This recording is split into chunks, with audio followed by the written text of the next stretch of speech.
it loaded, keep it loaded, keep it loaded.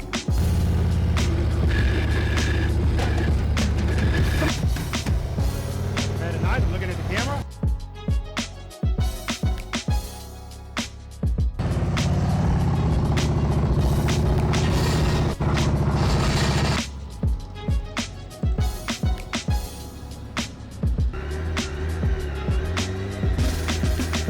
Head and on, good, good, good.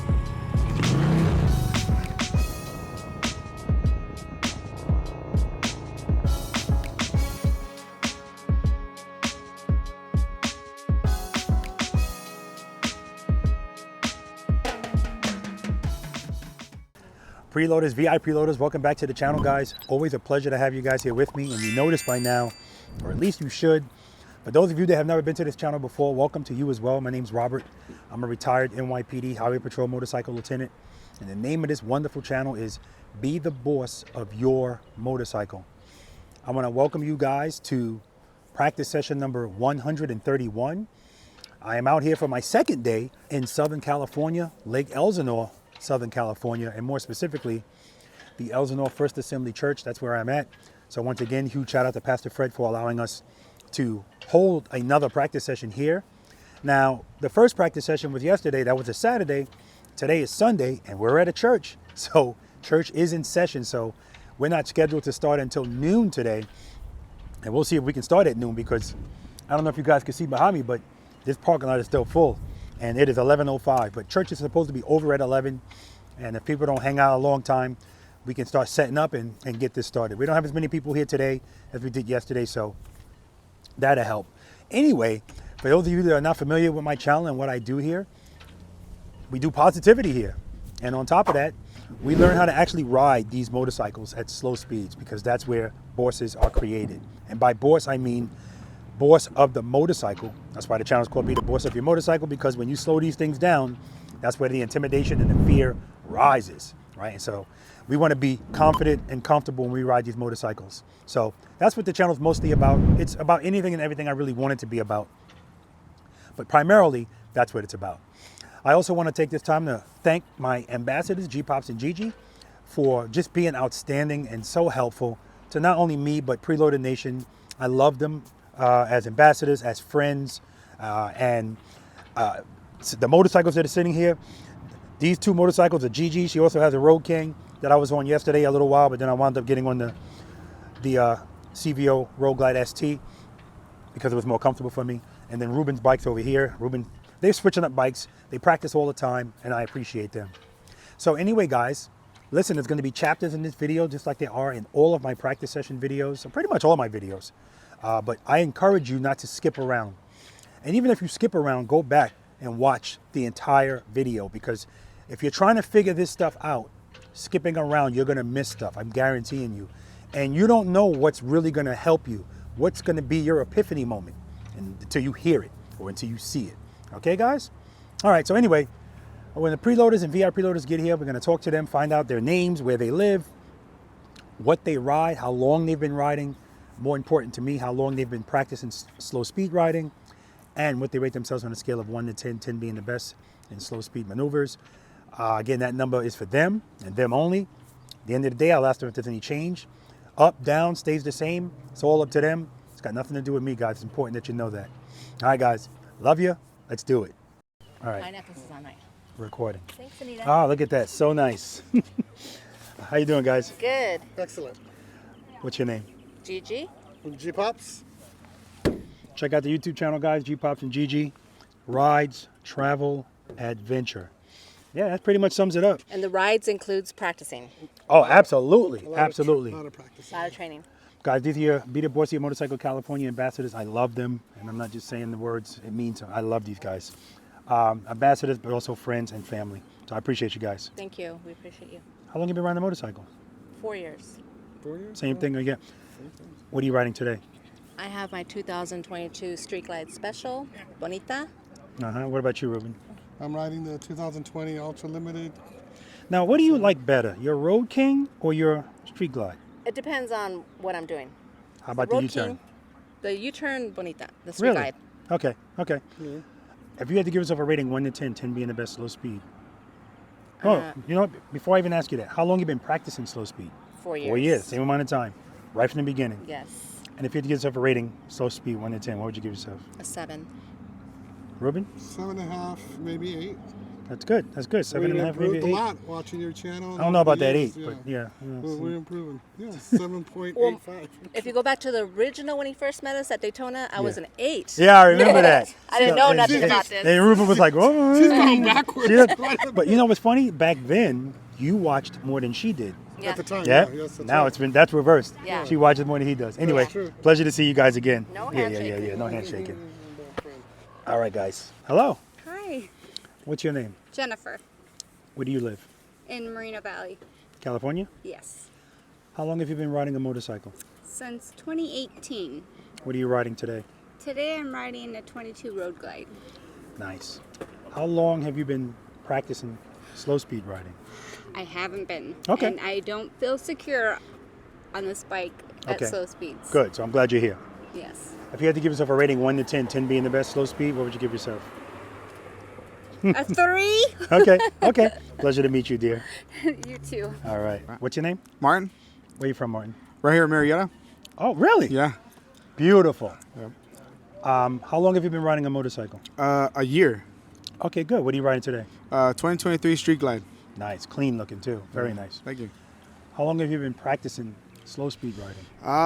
Not as much as I want to. Okay. Yeah. Good. So I'm glad you're here. Yeah. If you had to give yourself a rating 1 to 10, 10 being the best slow speed, what would you give yourself? I would say maybe like a 4. Okay. Yeah. Okay. Yeah. Pleasure to meet you, man. Yeah. You too, man. Thank All you. right. What's your name? My name's Garen. Garen, where are you from? I'm from Lakeside, California. Okay. How long have you been riding a motorcycle? I've been riding a motorcycle for about 2.5 years. What are you riding today? Today I'm riding a 2018 Street Bob. Okay. How long have you been practicing slow speed riding? Off and on since I started, right? I do a little bit in the parking lot here and there, but not Okay. a lot. Okay. If you had to give yourself a rating 1 to 10, 10 being the best slow speed, what would you give yourself? Oh, I'm going to go probably down at a 3. Okay. Good to meet you, man. Okay, good to meet you. All right. All right, guys, we're going to get started out here. 1 through 9 minus number 8. Let's do it. All right. Good afternoon. Welcome to practice session number. Oh, here we go. That's going to be the valedictorian today. All right. Does anybody have a problem being on YouTube? Perfect. Anybody nervous? Yep. So I ask this question all of the time, but I ask it for a reason. The reason is I'm trying to see if I'm dealing with egos. And everybody raised their hand, so I know I'm not. We don't do the ego thing out here, right? It's perfectly normal for you to be nervous, okay? We don't do the arrogance. There's no judgment out here. It's an each one teach one environment. I asked all of you guys how long you've been riding. You know I care more about the second question, how long you've been practicing, because that's more important. That's why you're going to be more nervous, because your confidence is going to be low. But keep this in mind today. This is not a competition. There's no pass out here. There's no fail. And although I have 9 things out here today, don't have to do all 9 things, right? That's not what this is about. And so, quite frankly, sometimes if you are struggling in exercise 1, 2, and 3, more than likely you're going to struggle with everything after that, because these all build on one another, okay? But like I said before, we can spend a little bit more time on certain things if it's necessary. I watch all of you guys pull up. It tells me a lot about where you are as a motorcycle rider, a whole lot. Because, is everybody here familiar with my channel? Yes. Okay, good. That always helps. Everybody knows what the friction zone is? Let me ask it the other way. Who doesn't know what the friction zone is? Nobody. Good. Who doesn't know what preload and keep it loaded is? Good. Who knows, you know what drop and catch and throw and catch is? No? Okay, good. You know what open close is? Yep, open close. 5 stages of the friction zone. Yep, yes, no. Okay, we're going to go over it anyway, all right? Because all of these things are going to matter. So if I say 2 to 1 to you today, what am I referring to? Stages of the friction zone. Yeah, I told you he's going to be the valedictorian. I watch you a lot. Yeah, that's good, that's good. Stages of the friction zone, we're going to talk about all of that. We know the first 5 steps before I want you to move the bike. You know that, Jennifer? Okay, don't worry about it, we're going to go over it. that's another thing too. If you have a question, ask it. There's no such thing as a stupid question. And I also want you to be patient with yourselves today, right? Because a lot of the times the people start getting frustrated with themselves because they know what to do, so most of the times. But the fact that they can't get their body to do it, that's the frustrating part. But that's why we have to practice this. That's where the muscle memory comes from. We're working against 3 things out here today. Bad habits, but if you haven't been riding long, you don't have a lot of bad habits, although they don't take long to form. Instincts, however old you are, that's how long they've been with you. Fear is the last one. That's the number 1 contributing factor to people not knowing how to ride these things properly. Fear. And so I commend you guys for being here, because just by being here, you're facing that fear. You're stepping out of your comfort zone by being here. I'm going to ask you to continue to step outside of it the rest of the day, because my goal here today, or your goal should be, I'm going to tell you what your goal should be, to leave here with a little bit more confidence than you got here with. I'm guaranteeing you that's going to happen, just because of the knowledge that you're going to have, and not just the knowledge, practicing. That's going to give you a little bit more confidence. How much more confidence? Depends on you, because we all learn differently, okay? Also, the goal is not to get everything when you leave here, but to have a better understanding of what you need work on. And I can guarantee you, for all of you, what you're going to need to work on is going to be the same shit, right? Because it's the same shit for everybody. None of this is rocket science. I got to remember, I'm in a church parking lot. None of this is rocket science. Once we can get past the fear, it all starts to come together. What's your main concern of riding at slow speeds? Mine's the fear of slowly falling over when I'm Yours? doing a slow Damaging my U-turn. bike. Tipping over. It's always the same. Everybody I ask, I don't care how long they've been riding. So we all fear the same thing. So that's what we got to tackle. What you don't like, we have to normalize that feeling. Only way that's going to happen is we got to, So for instance, Gigi, she's a lot better now than she was this year, last year, the year before, and the year before. Me watching her progress, but she's still not exactly where she wants to be. Listen, where she is, most people will be like, I'll take that. Beautiful. But she wants to make 18-foot U-turns. She wants to do all this kind of stuff. And so right now, when it's time for her to lean her bike, she's still hesitant to really lean it as much as I would like her to lean it to get to that 18 feet comfortable U-turn, right? What's holding her back? Fear. It's the only thing. The fear of falling. So we're going to talk about that, and we're going to get into the weeds of it. So let's start with this. What keeps the motorcycle up at slow speeds? I'm going to come to you, not you. What power to the rear wheel? You like that answer? Mm-hmm. You like that answer? You like that answer? What's your answer? Friction zone? What's the answer? Sufficient. Yes, sufficient power to the rear wheel keeps the bike up at slow speeds. We're going to talk about that word sufficient and why it's so important, right? Friction zone's not wrong, but to be specific about it, it's sufficient power to the rear wheel. So we got that? That's what keeps the bike up. How relevant is your balance to keep the bike up at slow speeds? 100's a lot, 50's in the middle, 0's none. Garrett's smirking at me, so I already know he... As far as like moving around or just How relevant is your balance to keep the bike up at slow speeds? 100, 50, 0. well, I'm not really sure. I guess if we have enough power at the back, our Mhm. bike will kind of want to stay Mm-hmm. up. So give me a number. 50? 50? Hmm? 50? 0. 0%. Relevant. What keeps the bike up at slow speeds? Sufficient power. So your balance is irrelevant. That's the first thing we have to get out of the way, right? With sufficient power, what does the motorcycle want to do? And go straight. Remember those 2 words. It wants to stand up and it wants to go straight. That's what it always wants to do. That's what it's designed to do. It's a gyroscopic machine. With insufficient power to the rear wheel, what does it want to do? It wants to fall. So at any time, if your bike today drops at slow speeds, it's only going to happen for 2 reasons. 1, you pull the clutch all the way in. It's the only thing giving it power. Or 2, it stalls. But both of those equal insufficient power to the rear wheel. See how easy this is? All right, that's the lesson. I wish it was that simple, right? We're going to get a little bit deeper into it. We're going to talk about first the 5 stages of the friction. Yeah, you know what? Let's talk about that. 5 stages of the friction zone, right? Now, keep in mind, I made this up. It doesn't exist. but it helps people understand this better. If I have my clutch pulled all the way into the grip, do I have power? Okay, so that's 0. It's not one of the stages. As I start to open my clutch, this is where it's going to differ on our motorcycles. If you have a hydraulic clutch, it's going to be further out. Or even if you have a cable clutch, but you don't have it adjusted, it's going to be all the way out. But, so what I mean is the distance between no power and stage 1 is going to vary. But once you get to stage 1, and stage 1 is when the bike first starts to move. Once you get to that, now 1 to 5 is pretty much the same on every motorcycle because there's not a lot of space, right? Anything that we do on these motorcycles today, the movement should be small, very small.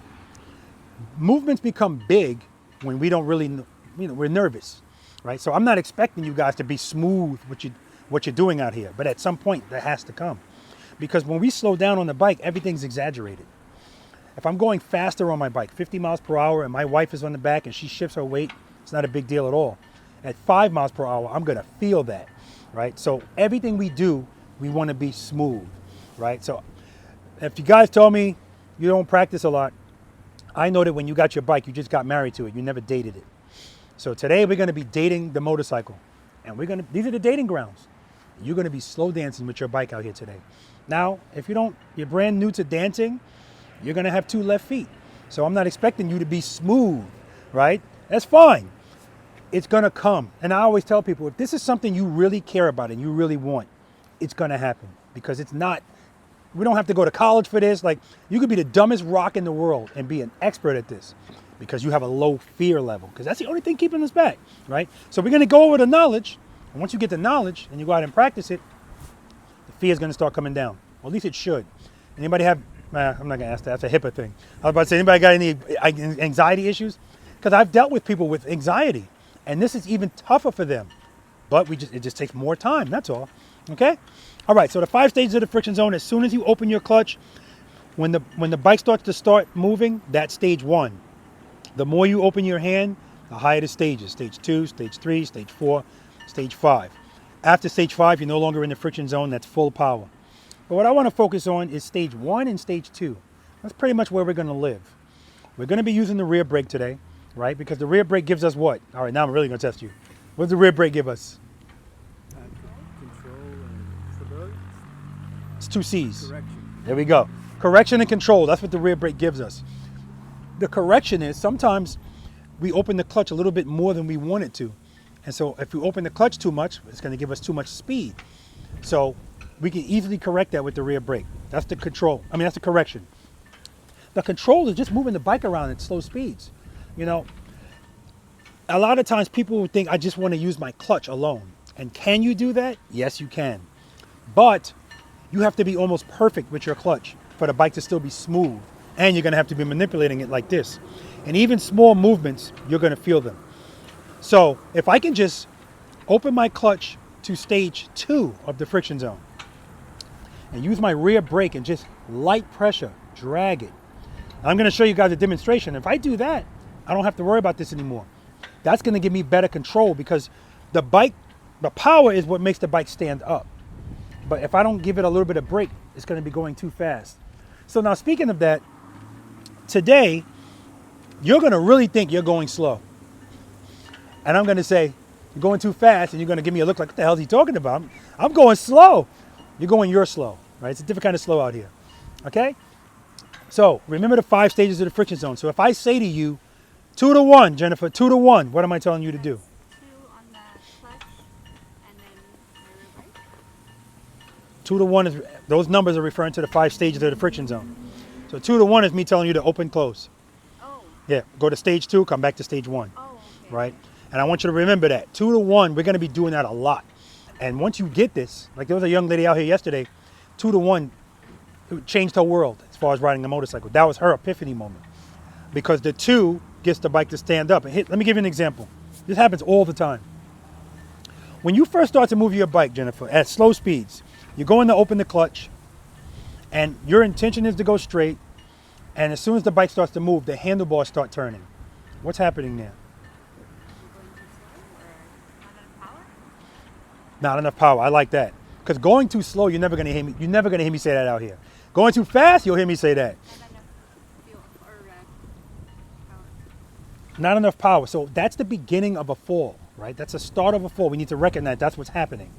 Because the bike at very slow speeds, it always wants to fall. Always. That's why the channel is called Be the Boss of Your Motorcycle, because it's all on you to keep the bike up. Speaking of which, do we all know the push-up penalties out here? I know you know them. Do you know them, Jennifer? I think I've heard you talk about it. Okay. We're not duck walking out here today. 1 foot or 2. Every time your foot touches the ground while the bike is in motion, 10 push-ups for each time. 10, 20, 30. This is voluntary though, right? I don't expect you to be out here doing push-ups. Some people do them, some people don't. I had Ruben doing them yesterday, but he's an ambassador. He has no choice. Also, front brake grab. During slow speed maneuvers, we're not touching that front brake. You do it, 10 push-ups. Now, I watched all of you duck walk when you came and you parked. I said, okay, get out of your system. From here on out, we're not doing it. Now, with that being said, no part of me is expecting it to just go away. If you do it and you hear me counting 10, 20, 30, that's what's happening, right? Don't worry about that. So if we recognize that the bike handlebar is turning without us wanting to turn that is falling, then we can correct that right away. So the reason that's happening is because when you're opening your clutch, you're opening it into stage 1. Now sometimes, we already talked about our balance is not relevant, but sometimes the balance of the motorcycle works out. Just like with a coin. Sometimes you can roll a coin and it'll stop and still be like this. It just happened to work out. But usually that's not going to happen. As it starts to slow, it starts to do this and then it's going to fall. It's the same thing with the motorcycle. So it's going to be circumstances where I don't want the bike to turn. Maybe I'm in tight quarters or something like that and I'm not going to duck walk. So to get past that, that's where 2 to 1 comes from. Because if you go to 2, the bike is, what does it always want to do with power? Stand up and go straight. It's not going to do that, right? 2, 1. But the whole point is not to stay in 2. Now, the first exercise we do, smooth short starts and stops, mark my words. Somebody's going to go 2 to 1, Rob? Okay. 2, 1. Because speed makes you feel comfortable. No. So when I say 2 to 1, that's the cadence I'm talking about. 2 to 1. So the front of your bike should kind of go like this. Nothing crazy, but just to get the bike to stand up so we don't have to deal with this. But even if this does happen, if I feel that and I correct it right away, the most the bike should do is this. But when I see somebody's turning and, the bike's turning and it just keeps going, they're not addressing the falling feeling, all right? If we address what we feel as soon as we feel it, it's going to keep all of our movements small. And addressing it at that time, you want head to 2 or more throttle? I'm glad you said that. The throttle we don't have to worry about. So let's go over the 5 steps before we move the motorcycle. Step number 1, always step number 1, make sure the bike's in first gear, right? Even if you can see the number, which none of you can. So, because when the clutch is in, it's not going to show you. Make sure it's in first gear. Then you come across. Cover the rear brake. Who doesn't know what covering the rear brake is? Beautiful. Cover, not hover. Step number 3, we come up. Preload the throttle and keep it loaded. Who doesn't know what preload and keep it loaded is? What's cover versus hover? Ah, see, raise your hand. I said, does anybody not know what it means? Cover means you're actually resting your foot. Like if that's my brake, my foot's on it. Because it's not going to apply the brake just by resting your foot on it. You don't have to be gingered. You don't have to be delicate either. Just rest your foot comfortably. It's not going to press the brake down. You really have to press these brakes down for them to come on. Like if I tell your husband to stand behind your bike and you just start pressing and tell him to tell you when the brake light comes on, you're going to be surprised. Like, wow, yeah, you got to actually press the brake down. Okay, so don't worry about that. Why do we need to cover that rear brake? Why is it important? You're already ready. Yeah, that's part of it. So you're ready, but also so that you can be smooth with it. Because if you try to go to it when you need it, you're going to, most likely, you're going to smash at it. And again, at slow speeds, everything's exaggerated. And somebody was doing that yesterday. There's sometimes when it makes sense to feather the brake, and then there's other times it doesn't. So when we're doing an exercise where we're going very slowly and we're trying to make a turn, it makes sense to kind of do that. But when we're doing something when the bike is in motion, a U-turn or something like that, then this doesn't make sense. And people were doing that yesterday. They're making the U-turn and all of a sudden the bike goes like this because they're tapping the brake. So when we drag the brake, we just give light pressure. And dragging it means just hold it. You don't have to do this. Okay? So that's why we cover the rear brake. Step number 3, preloading. Do we all know where preload and keep it loaded is? That's right. Preload that throttle and keep it loaded. What's going to happen if you open up your clutch with no preload? That's right. It's going to stall. So that's why we have to preload the throttle. Preloading meaning we're getting the power ready. We're not even opening the clutch yet. But we need to get that first, because this is why people stall all the time. So the good thing is we're all riding Harley Davidsons. So yesterday was a Goldwing out here, and it was a BMW. Those motorcycles, the idle, if I put it on an EKG machine, it's a flat line. Our bikes idle like this. And so I want you to be listening to your engine all day, because your goal is to give it a flat line. So that's why you're raising the RPMs above idle, because idle is, I want this. So I like 2,000. Doesn't have to be exact, but because what's going to happen is when you go to open your clutch, as soon as you do that, it's going to go down anyway. That's why it stalls with no power. So we want to bring it high enough so that when it drops, we're still high enough where we're not in risk of stalling.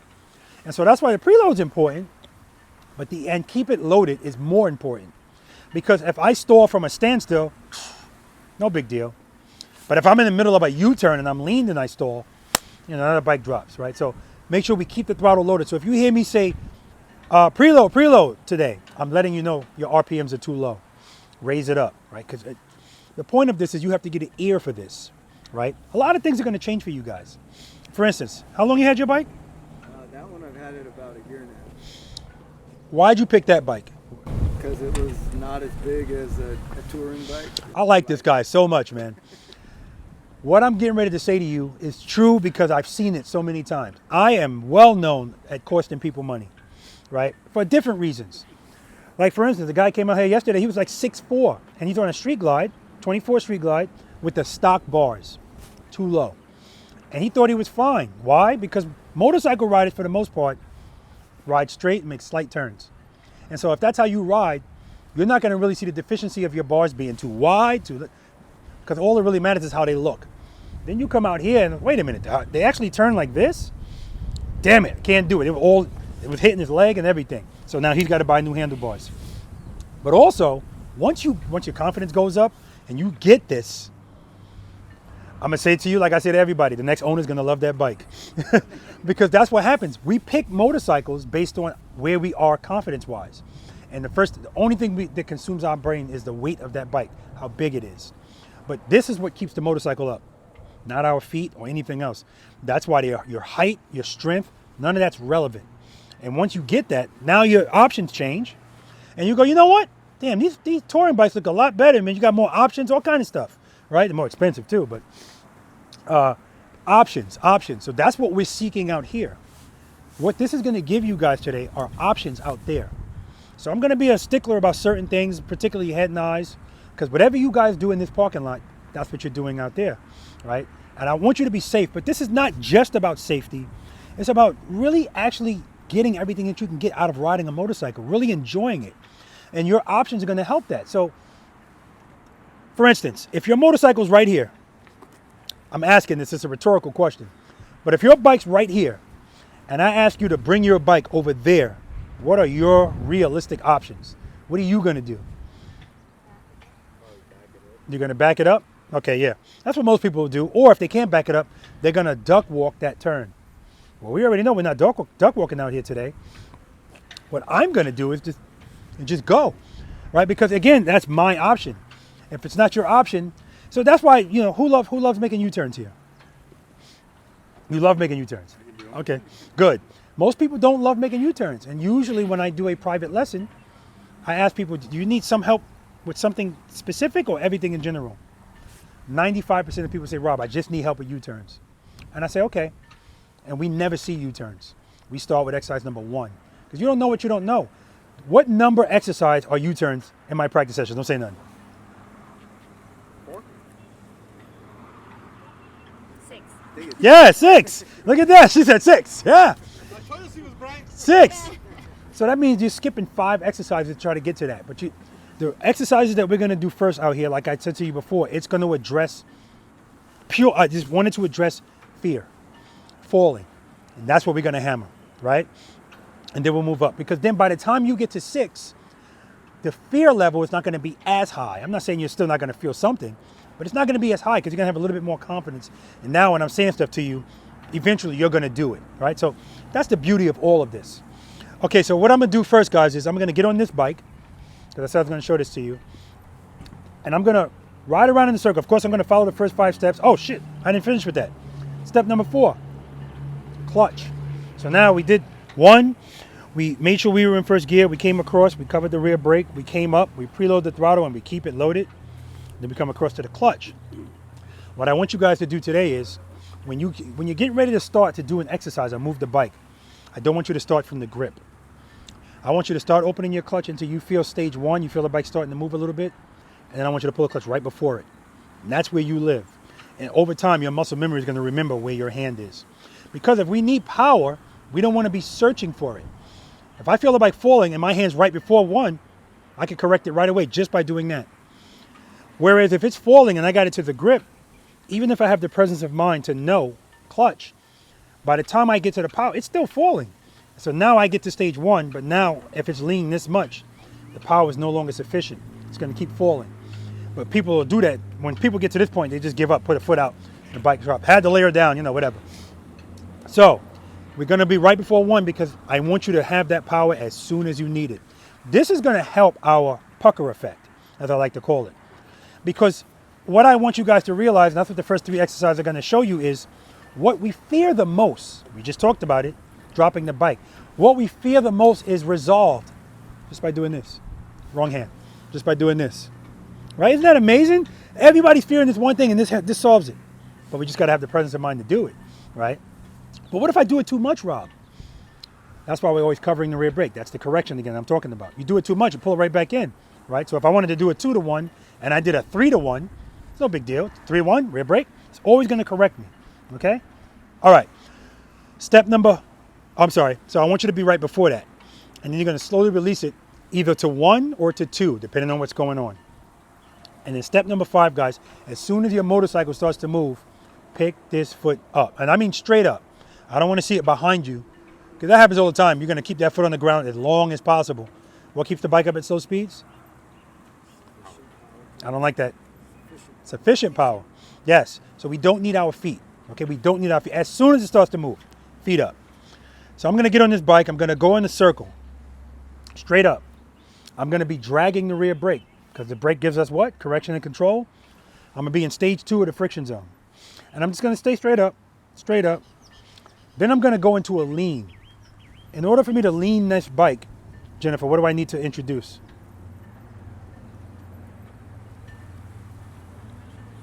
Like during the turn? Yeah, I'm going to be going straight up, which means I'm going to be going very slowly, because you can't go fast if you're going straight up, making a U-turn.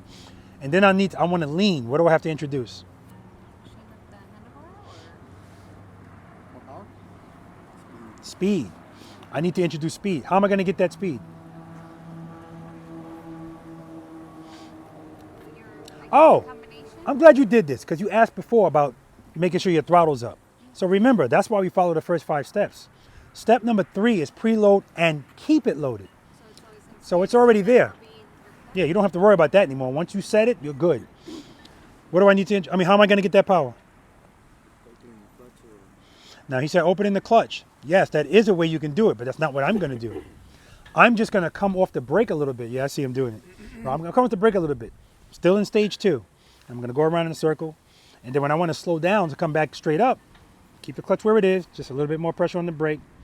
Then I'm going to come in front of you guys. I'm going to come to a smooth stop. I'm going to put my foot down like this. Bing! Well, that's the goal. Doesn't always work. Or heel toe, one of the two. And that's how I want you guys stopping all day today. Smooth. Right? We're going to talk about that. Once my foot touches the ground, then I'm going to pull my clutch in. Okay? First gear. Cover the rear brake. Reload. Foot up.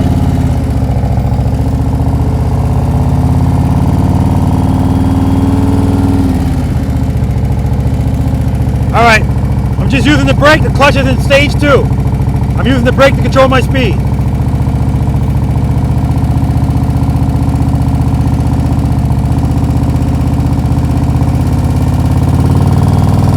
If I want to lean, come off the brake a little bit. Still in stage 2.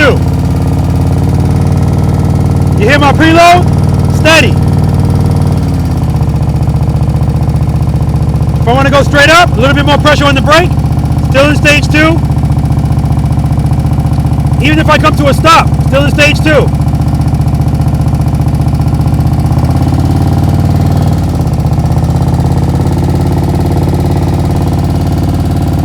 Friction brake, friction brake. Smooth stop. Do you know what, Jennifer, you know what friction brake is? Do you know what friction brake is? What's friction brake? Friction brake is when you're coming into the stop, Mm-hmm. you're staying in the friction zone and applying rear brake more and more, and come to a stop, pull it in. This guy's a valedictorian, I'm telling you, mate. He's got it all. Yeah, so friction brake, if you hear me saying friction brake, friction brake, friction brake, I'm telling you, keep that clutch in the friction zone while you're applying the brake. And here's why that's important.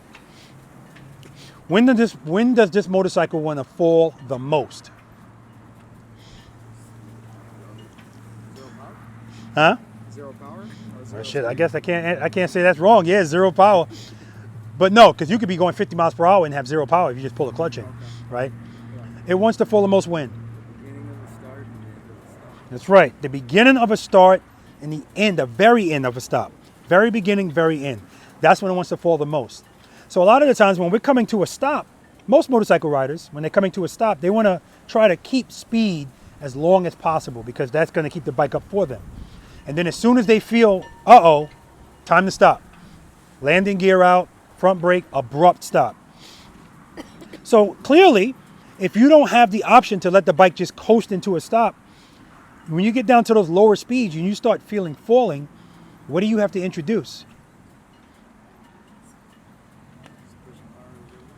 You have to, that's right, you have to introduce sufficient power to the rear wheel. How are you going to do that?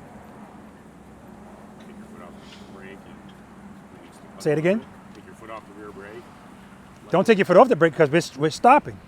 We're trying to stop. So if I'm, like me pulling up to you guys. Pressure on the rear brake. Say it again? Less pressure on the rear brake. No, more. Because I'm trying to stop. Like when I was riding up to you guys, right? I'm trying to stop. I know I still need to stop, but the bike is falling. So that means I have to open the clutch up to a stage 1. Because again, when we're first beginning a stop, the first part of a stop, clutch is in because we still got speed. We don't need it.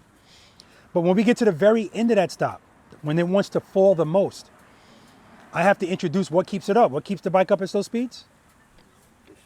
Sufficient power. So that means I have to go to stage 1. But first I'm going to preload because 3 comes before 4. Preload the throttle and I'm going to open the clutch up to stage 1. If that fixes it, because again, I'm always standing by waiting to see what I feel. If that fixes it, then I can braking, boop, then clutch in. Because if you pull a clutch in even a half a second too early, as soon as you do it, the bike's gonna do this. It's the only thing keeping it up when we're going very slowly, right? So because I'm still standing by waiting for the report, I'm coming to you guys, my clutch is in, and then all of a sudden I feel falling. Preload, I go to stage 1, that kind of fixes it up.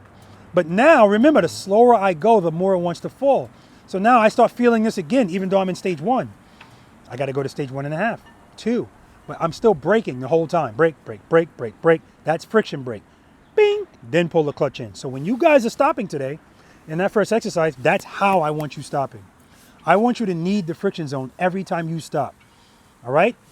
I know your habit's gonna be, let me kind of keep the bike in speed and glide into the stop. Anybody could do that. So today we're stepping outside that comfort zone. I want to see your handlebars kind of, and you work it out so that you can, bing. I want you to go through some stuff out here today because that's what's gonna teach you. If everything just works out smoothly, you're not learning a thing. That's true here, that's true in life. You know, if you never went through anything, you don't know anything really. And then when it happens, you panic because you don't know what to do. Same thing on these motorcycles. So squeeze and hope for the best is what people normally do.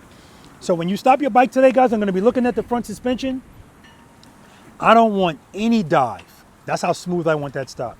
Not only do I not want any dive, I don't want the bike leaning at all. So these are goals, guys. It's not gonna always happen. It's on 2 wheels. So when I stop, I want the bike straight. If it's like this, it was falling. right? And I just happen to put my foot down to catch it. But I don't want that. So now that I talked to you about what I'm doing, I'm gonna ride toward you, and I'm gonna tell you what I'm doing while I'm doing it. I'm gonna have the clutch in, preload, stage one. Stage one works, blah, blah, blah. If it stops working, I go to something else.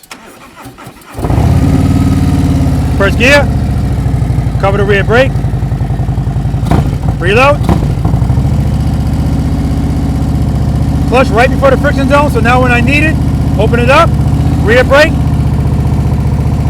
I'm in stage two again. Just dragging the brake, dragging it. All right. All right, clutch is in. Preload, clutch, brake, brake, brake, brake, brake, brake, brake. Smooth stop. That's what I want. I don't want to dive. Now, a lot of the times I get to dive because at the end of the stop, you feel that falling feeling and you go, oh crap, brake, right? Because falling always equals time to stop. Not for the boss, it doesn't. Okay? Any questions about any of that?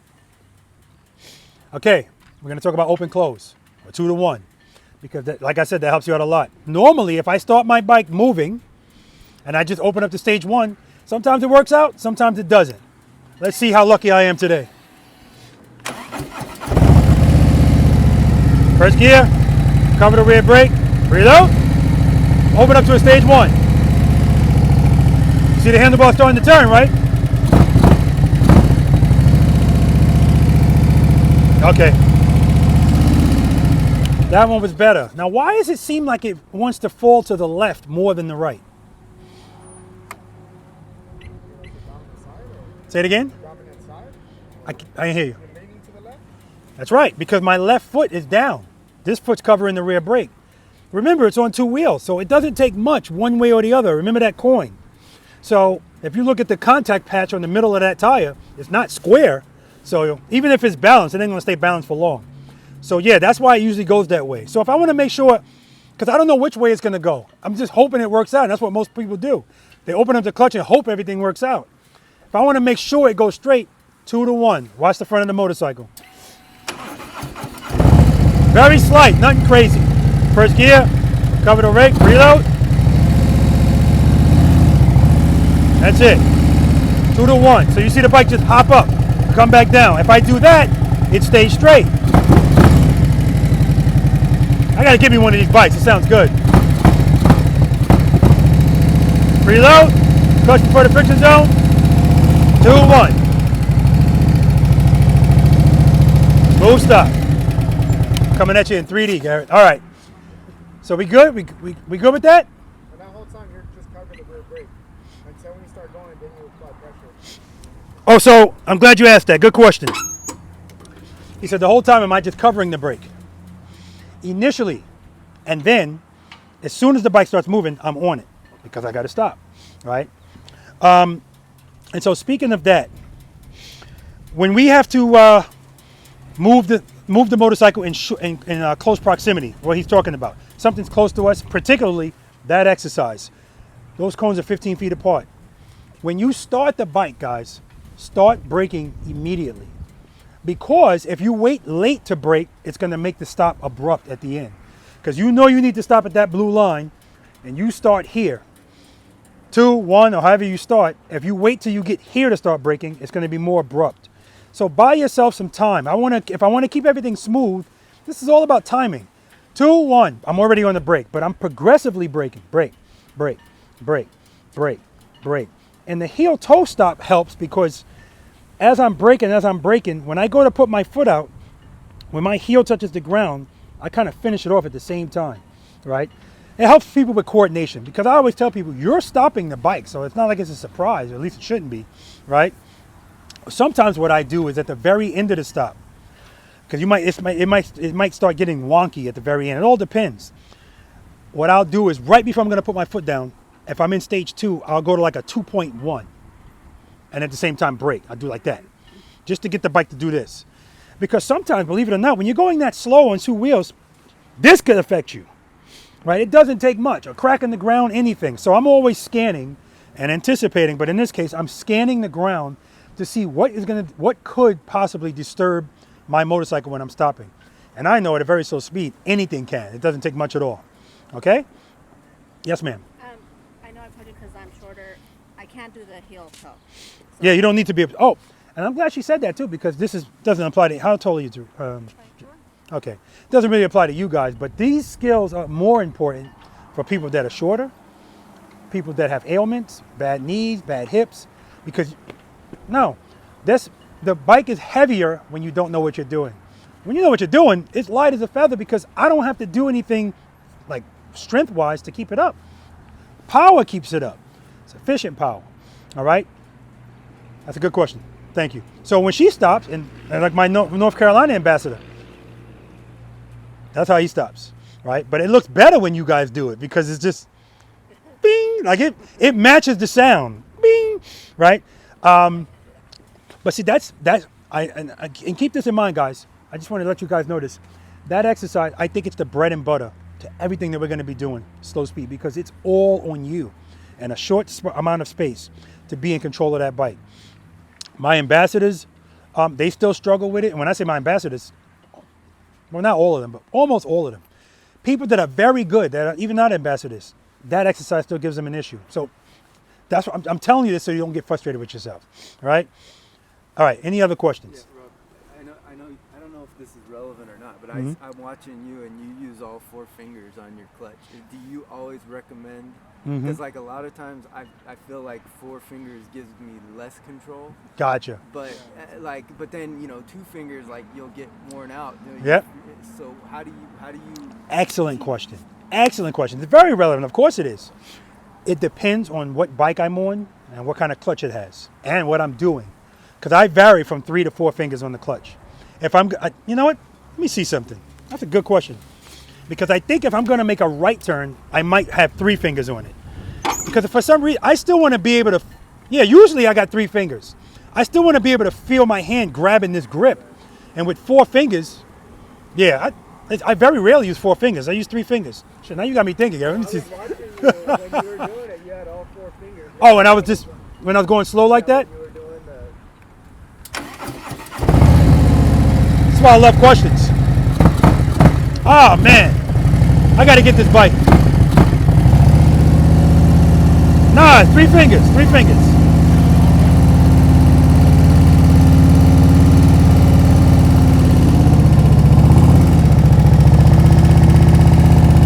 Friction brake, friction brake, friction brake.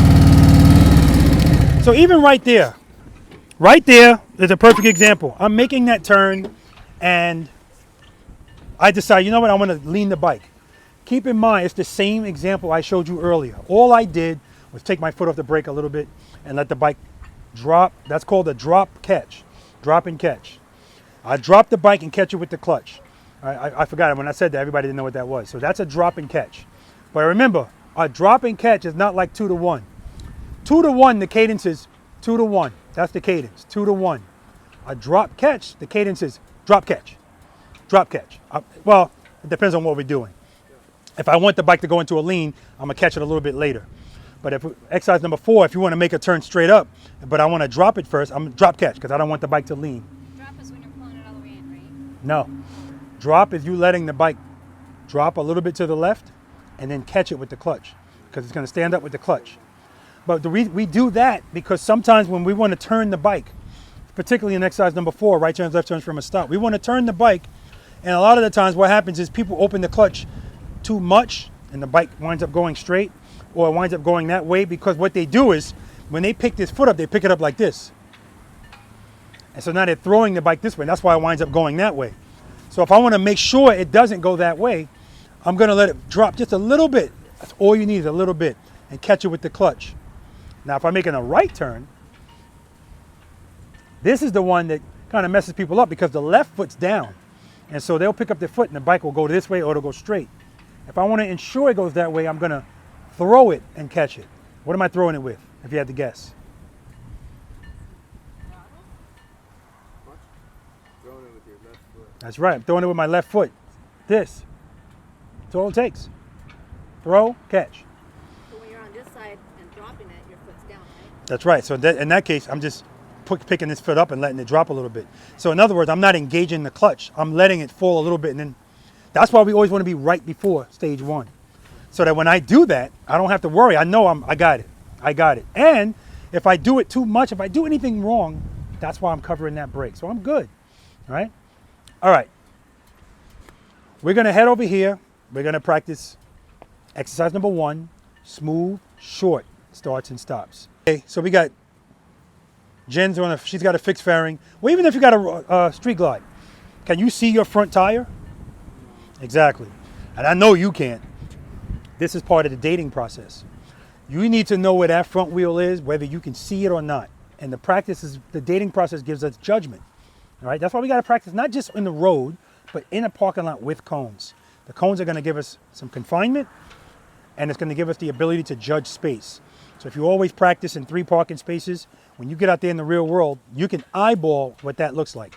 Just like when you first learn how to drive a car, everybody's very timid when they're new to squeeze through stuff. Even though a tractor trailer can fit through it, they're slowing down. Then once you get it, you can eyeball it and never hit the brakes. So the same thing on your motorcycle. You look at that space, you know you can make a U-turn because of how you practice, and you just do it, okay? So in that exercise, what we're gonna be doing, I don't want the front wheel passing the cone in front of you, okay?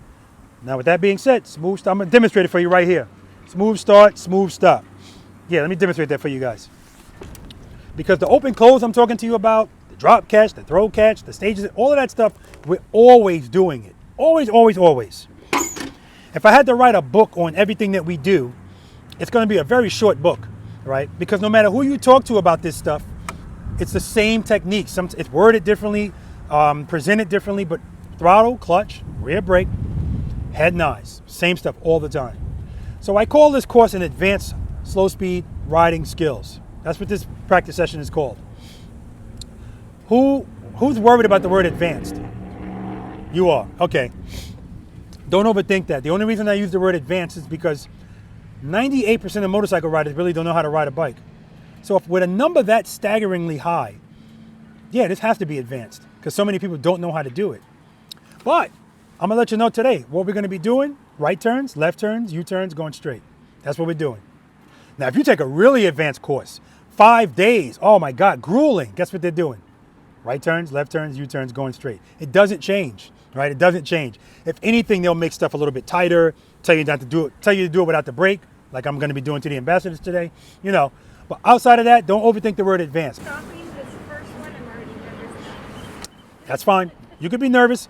It's perfectly normal. But what I will assure you is once you do it and you feel it, that's it. It's like you want it all the time because it's like, whoa, I got it on video. People go, whoa, oh, that felt good. Because anytime the bike does this or your foot comes down like this, no, and unacceptable. Because sometimes the ground's not going to be like this. Sometimes it's gravel.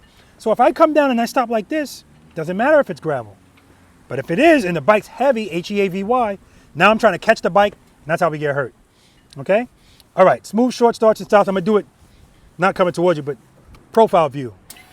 Okay, what are my options? I'm looking at this space. I know that a Harley-Davidson touring motorcycle can make a U-turn straight up in how many feet? How many feet can your bike make a U-turn without leaning, just straight up? 8, that sounds like a question. 18 feet. I know this bike can make a U-turn in 18 feet if I turn the handlebars all the way, right? So if I lean it, that's why I always tell people, if it can make a U-turn in 18 feet with no lean, then 24 feet should be easy if I'm leaning, right? We'll talk about that when we get to exercise number 6. All right. First gear, covering the rear brake. Now because I'm close to the curb, I'm not gonna start with the handlebars straight, I'm gonna turn them. Nothing changes. Preload, clutch right before the friction zone. When I open the clutch in the States, I'm gonna go to 2. 2 to 1, rear brake. 2, 1, rear brake.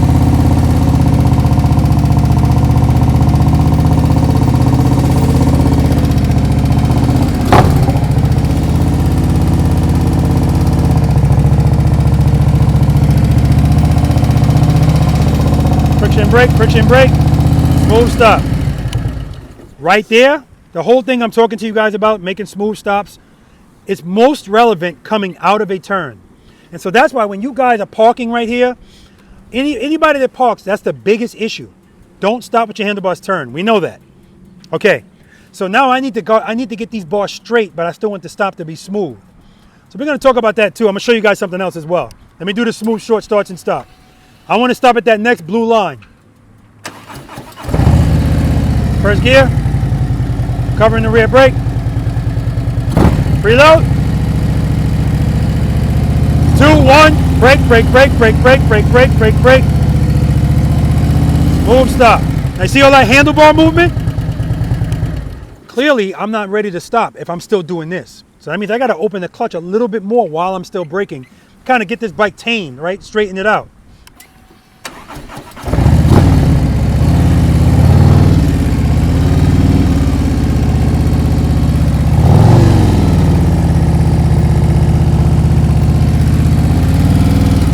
So if you're riding along the curb and you want to park like these guys were doing, make the turn. I'm still in stage 2, rear brake, straighten out, smooth stop.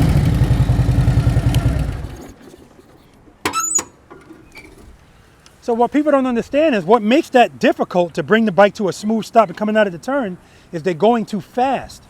If you do it slower, it's easier to give you time to straighten out. Speed gives us angst. It gives us, we have to do things faster, right? And that's what that kind of messes stuff up, all right? Trust me, going slow is your friend. So when you said I was going too slow, let's see how, all right. Like I said, too fast could be an issue. Too slow, I don't know what that means. Well, that's not true. You could be going too slow to lean the bike. Again, as soon as it starts to move, foot up.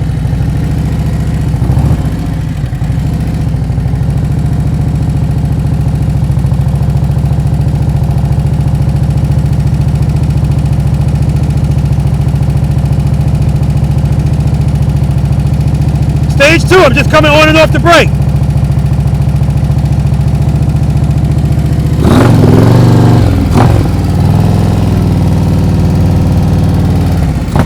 Friction brake, friction brake, friction brake.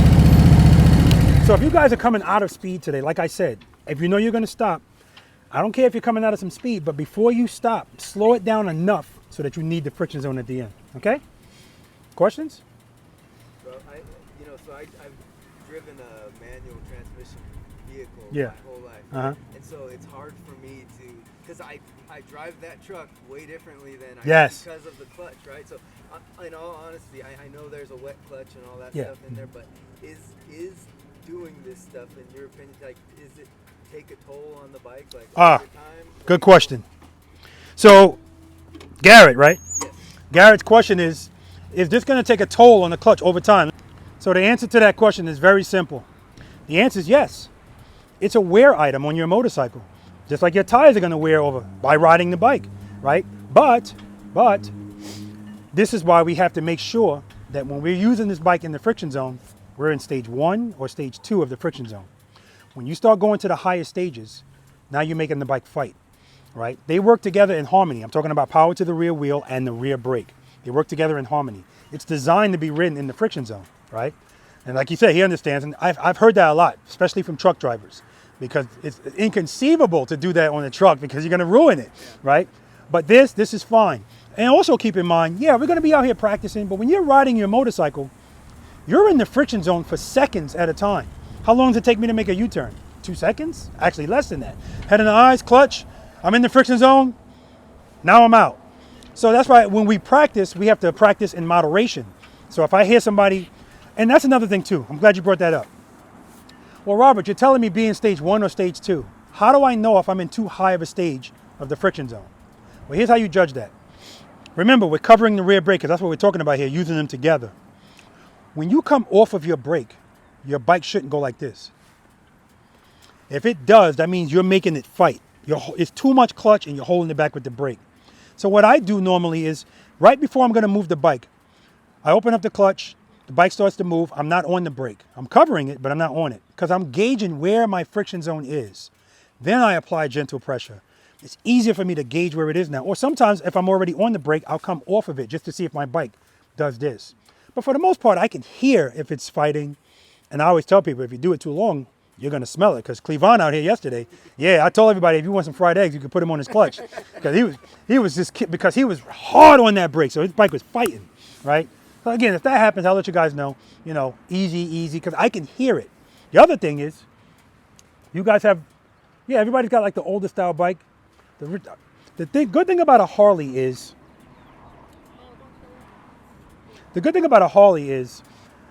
it will let you know if your RPMs are too low. Two ways. One, I can hear it, but I know if you're in the zone out there, you ain't gonna hear it. But you could, well, I was about to say you should be able to feel it too, but you ain't gonna feel it either. But I can see it from across the parking lot because, I don't know if we can see you on this bike, but you could definitely see it on those bikes because of the horn, how much it's shaking.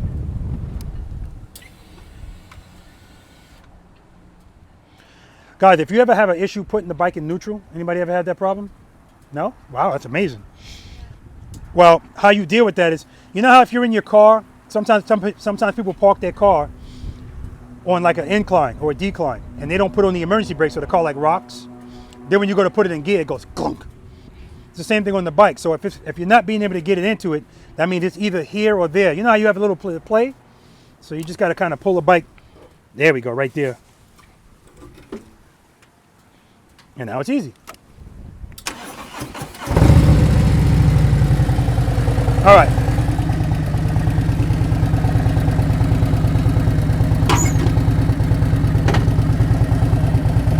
So this does not vibrate as much as those.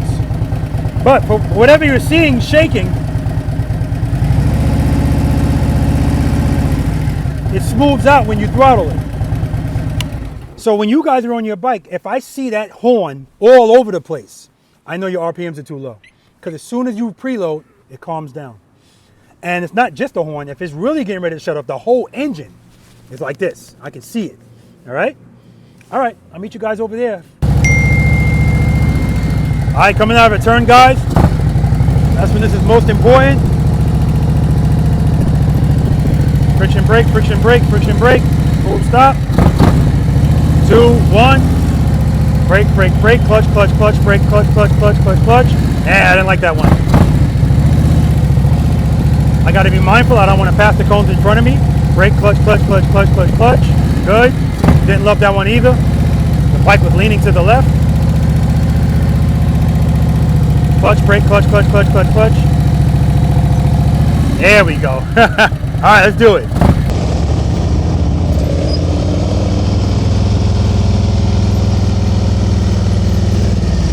Pass the cone, Gigi. Like you have to start the braking process way early. Brake, brake, brake, brake. There you go. That looked like a heel toe to me. I thought you couldn't do that. I did? Yeah. And flat foot on the ground. Gigi has air suspension on his bike, so right now she has it. Nice.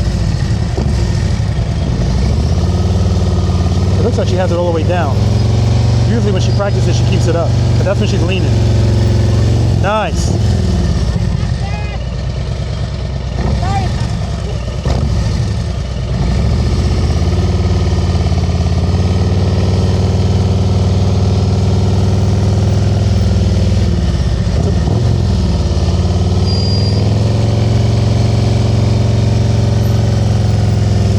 Too much speed, Gigi. Too much speed on those last two.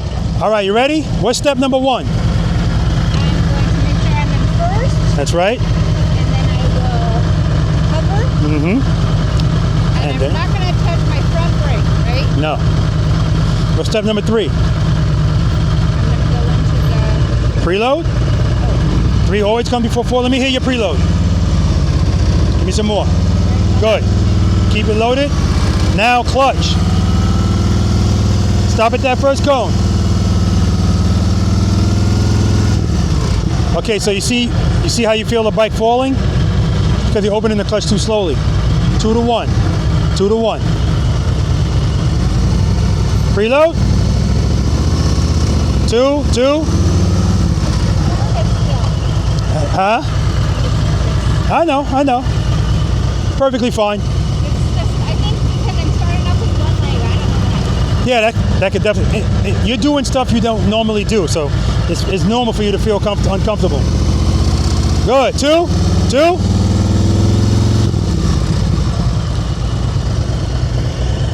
It's okay. Now, right there, when you wanted to put your foot down, your first thing was to pull this in.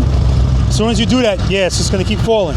So remember, when you come to a stop, keep it in the friction zone until you put your foot down.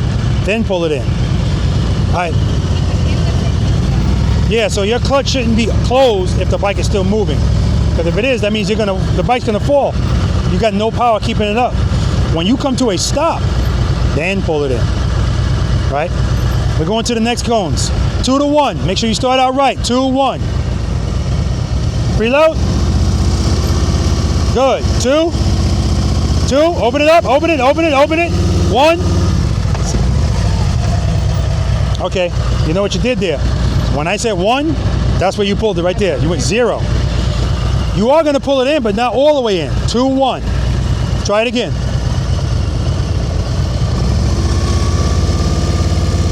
Good.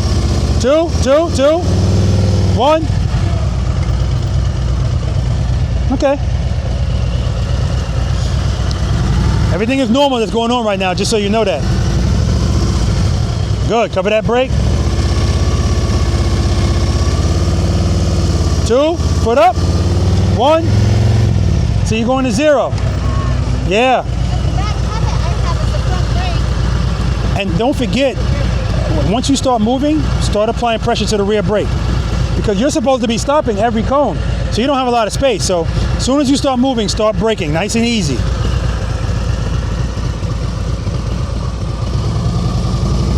Preload. Give me some more. Good. Clutch. 2, 2, 1. Brake, brake, brake, brake, brake, brake, brake. So yeah, like I told you at the beginning, you're saying 2 to 1, Rob? Okay. 2. 0. Yeah. 2 to 1. 2 to 1.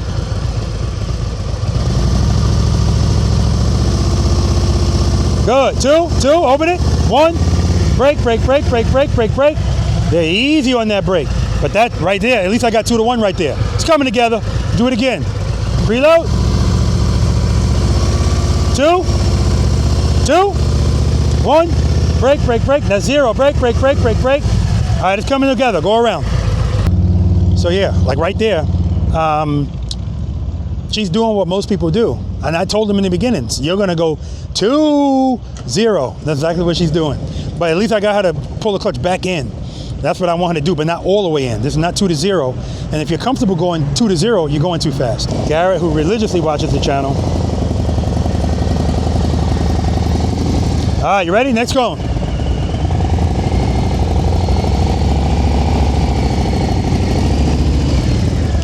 Too much speed, Garrett. 2 to 1. There you go. Brake, brake, brake, brake, brake. Nice. Pass the cones a little bit, no big deal. Good. Friction brake, brake, brake, brake, brake, brake, brake. So yeah, you're just taking, I'm gonna say it, and I know you already know. You're braking too late. Start braking right away. Good. Brake, brake, brake, brake, brake. Too much speed, and you're passing the cones. Good. Brake, brake, brake, brake, brake, brake, brake, brake, brake. Too much speed. I told you.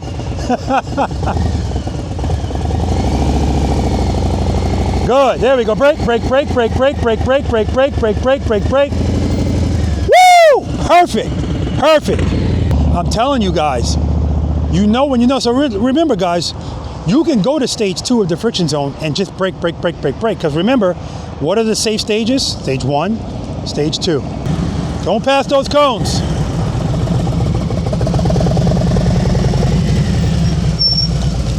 I told you somebody's gonna give me 2 to 0. That's what that is. Let me hear your preload. Good. Keep it there, because right there when you start it, whole engine shaking. Give me some more. More. Good. 2 to 1. Rear brake. Good. Foot up. Pull it in a little. Yeah. Yeah, so what's happening is when you start to move, you open up this clutch to 2, and that's where it stays. And then you pull it to 0. So you're doing 2 to 0. As soon as the bike starts to move, 1, 2 to 1. Preload. 2, 1. Brake, brake, brake, brake, brake, brake, brake. Yeah, you're good, you're good. At least I got you to pull a clutch in this time. All right, preload. 2, 1. Brake, brake, brake, brake, brake. Yeah. Now what you don't want to do is what you just did. While the bike's rolling, you pull the clutch all the way in. So now the bike is just gliding. It's got no power. 2 to 1. Preload. Clutch. 2, 1. Brake, brake, brake, brake, brake. All right, what you're doing is as soon as you pull it to 1, you start putting your foot down. You're going to ride it in 1 until you get to this cone and come to a smooth stop. If you need more, you give more, but don't coast into the stop. Okay? 2 to 1. 2, 1. Too much clutch, too much clutch. Yeah, too much speed there, and the preload's too low too. Go around.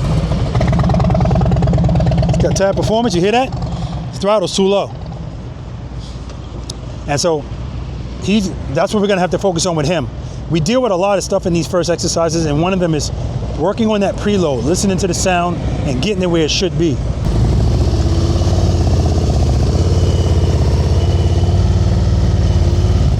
Nice.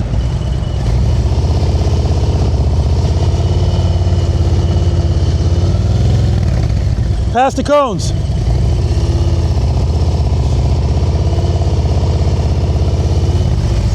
Too much speed. There we go. That's what I'm looking for. Brake, brake, brake, brake, brake, brake, brake, brake. There we go.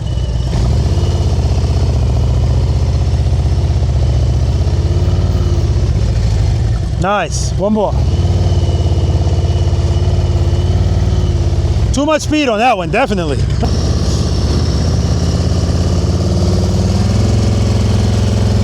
Brake, brake, brake, brake, brake, brake, brake. Beautiful.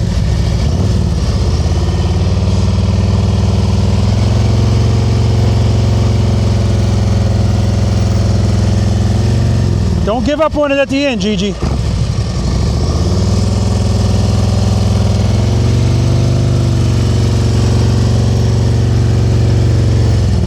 Loved it, loved it, loved it. But most people would have put a foot down there.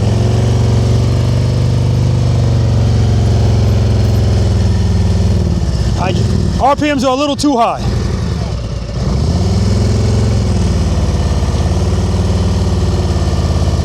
Good. Brake, brake, brake, brake, brake, brake, brake. Nice.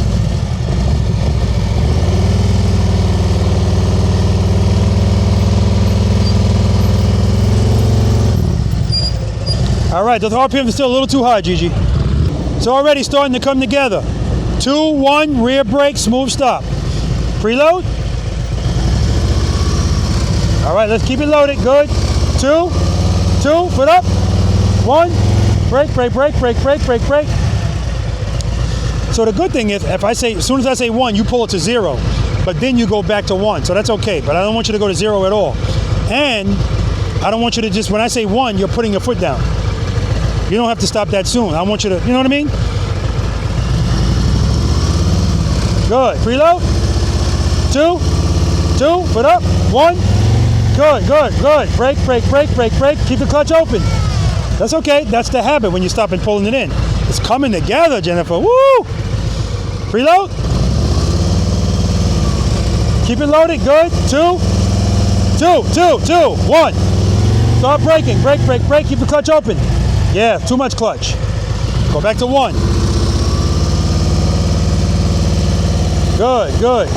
2. Good, 1. Good. Brake, brake, brake. Keep the clutch open. Brake, brake, brake. So right now, when you're braking, I'm watching your hand go like this. So remember, if you're going slow, opening the clutch makes sense. Closing it doesn't. Because if you close it, you're going to feel falling. Okay? So once you open it, keep it open until you put your foot down. Keep braking. And once your foot goes down, then pull the clutch in. It's like me in my head, the combination of doing It's counterintuitive, I know. It's definitely counterintuitive, but it makes sense. Good. 2, 2, 1. Start braking. Keep your clutch open. Brake, brake, brake.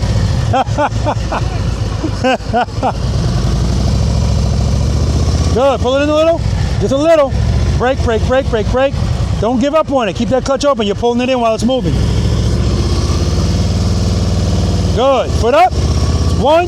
Brake, brake, brake, brake, brake, brake, brake, brake, brake. It's coming together. You're still pulling in just a little early, but it's coming together. Go back around. Are you guys watching this coming together in real time? You look at the way she did it the first time, and already the comfort's starting to set in. Now she's not 2 to 0. At least I'm getting her to go to 1. It's a process, guys.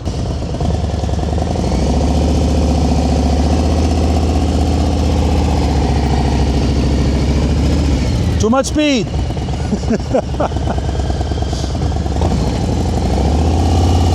One. Good. Too much speed and you're passing these cones. You know how you should know it's too much speed? Your handlebars are like this. Too much speed. I want you going slower. 2 to 1. Good. Brake, brake, brake, brake, brake, brake, brake, brake, brake. Yeah, so the only issue is at the end, Garrett, you're not braking enough. Brake a little bit more at the end. 2, 1, good. Brake, brake, brake, brake, brake, brake, brake, brake, brake, brake, brake. There you go. There you go. You just wasn't giving enough pressure on the brake. That's why I was going so fast at the end. Good. Brake, brake, brake, brake, brake, brake, brake, brake, brake, brake, brake. Nice. No, it's good. It's good.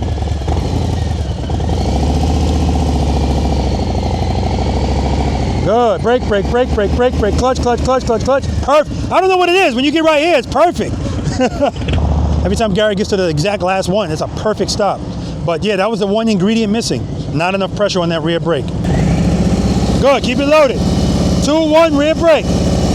2, 2, 1, 1. I never got the 1. You stayed at 2 the whole time. 2, 1. Preload.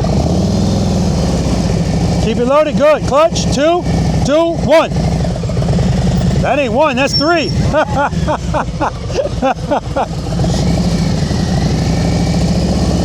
Good. 2, 2, 1. You never gave me 1. Yep. Comfort will always take over. 2 to 1. Good. 2. Foot up. 1. Nope. Never gave me 1 again. So again, I should see your hand go like this. And right now it's like this. And then you pull it to 0 and coast. 2 to 1. So your bike should go like this.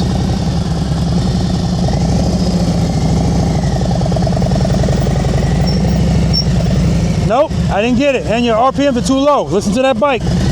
Preload. 1, 1, 1, 1. Yeah. Remember, shut it off. Remember when I said, how do you know if you're in too high of a stage of the friction zone? Take your foot off the brake, and if the bike lunges forward, you're making it fight. That's what happened right there. So you're in too high of a stage of the friction zone. You're coming off that brake, the bike's taking off. When you come off the brake, the bike, of course, is going to speed up a little bit, but it should be a subtle.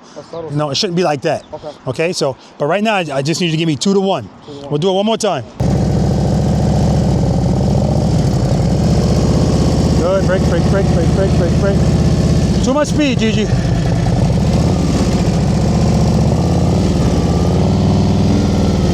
Good. Brake, brake, brake, brake, brake, brake, brake, brake, brake. Oh, man, that was beautiful. If she gave a little bit more pressure at the end on the brake, it would have been even better. Good. Brake, brake, brake, brake, brake, brake, brake, brake, brake. Nice, Gigi.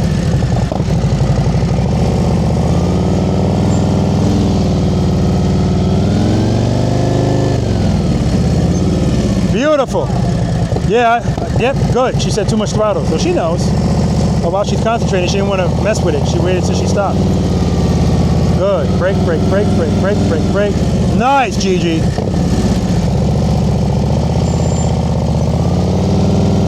Good. Brake, brake, brake, brake, brake, brake, brake, brake, brake. Outstanding, Gigi, outstanding. 2, foot up. 2, 2, 2. That's okay. So tell me what happened there. Remember? I let that go and pulled it back in. Well, no, you did. Well, what happened is, remember what I said earlier? Your intention is to go straight and the bars are turning. What's happening? It's falling. So that just means you open up to 1. 2 to 1, Jen. 2 to 1. Right here. 2, 1. Brake, brake, brake, brake, brake, brake, brake, brake, brake, brake, brake. See how you're pulling the clutch in early? You're letting the bike coast.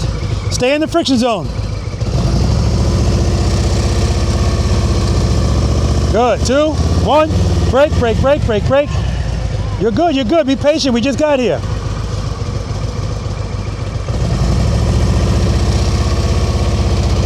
Good. 2, 2, 2, 1.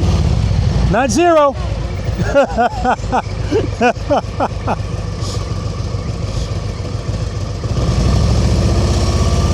Good. 2, 2, 1. Brake, brake, brake, brake, brake. Keep it in the friction zone. It's coming. It's coming. It's coming.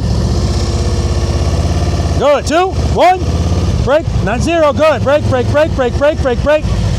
Okay, that time you open it up a little bit too much. But remember, use that rear brake, because even if you open it up too much, you can still correct it with the brake. Preload. Clutch. 2, 1. Brake, brake, brake, brake. Keep the clutch open. Brake, brake, brake, brake, brake, brake, brake. So you keep squeezing that clutch back in. Keep it open. Keep it open. Stop if it's open, right? My mind thinks it's not going to stop. It's a great question.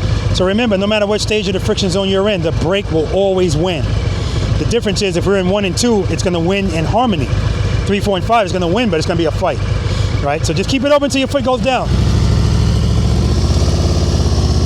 Foot up. Good. Start braking. Easy. Brake, brake, brake, brake, brake, brake, brake. Yeah, you're yanking the clutch in.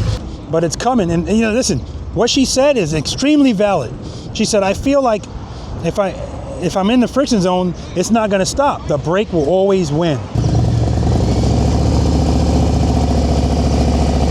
Good. Brake, brake, brake, brake, brake. Nice. And this is about pressure on the brake here. Like right there, that brake, that could have been smoother, but right here, see, brake, come on, pressure, pressure, pressure. See how at the end it's a little abrupt? This is just me being a stickler right now. The stops are good. Brake, brake, brake, come on, pressure. Put some more pressure on it. There we go, nice.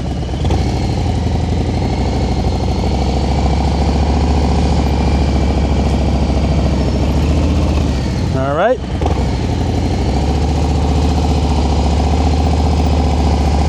Good. Brake, brake, brake, brake, brake, brake, brake. There you go. Working it out, man. Good. Brake, brake, brake, brake, brake. That's what I'm talking about, man. Good job. 2 to 1, 2 to 1. Rear brake. Keep it loaded. Foot up, foot up. That's 10. Brake, brake, brake, brake, brake, brake, brake, brake, brake. Yeah, see the same thing. You're yanking the clutch in. I need you to give me more pressure on that brake. So I'm watching you rolling, and I'm like, well, damn, the bike's not slowing down. And then when you get right here, brake from the beginning and just keep braking, braking, braking. Keep the clutch open. 2 to 1. 2, 1. Start braking, brake, brake, brake, brake, brake, brake, brake, brake, brake, brake, brake. You're not giving me 1. You're staying in 2. 2 to 1. Go. 1, 1. Brake, brake, brake, brake, brake, brake, brake. At least I got you to pull it in that time. Go. 1, 1. Brake, brake, brake, brake, brake, brake, brake. So remember, we're going down to 1, but if you feel it starting to fall, start opening it back up, but keep braking.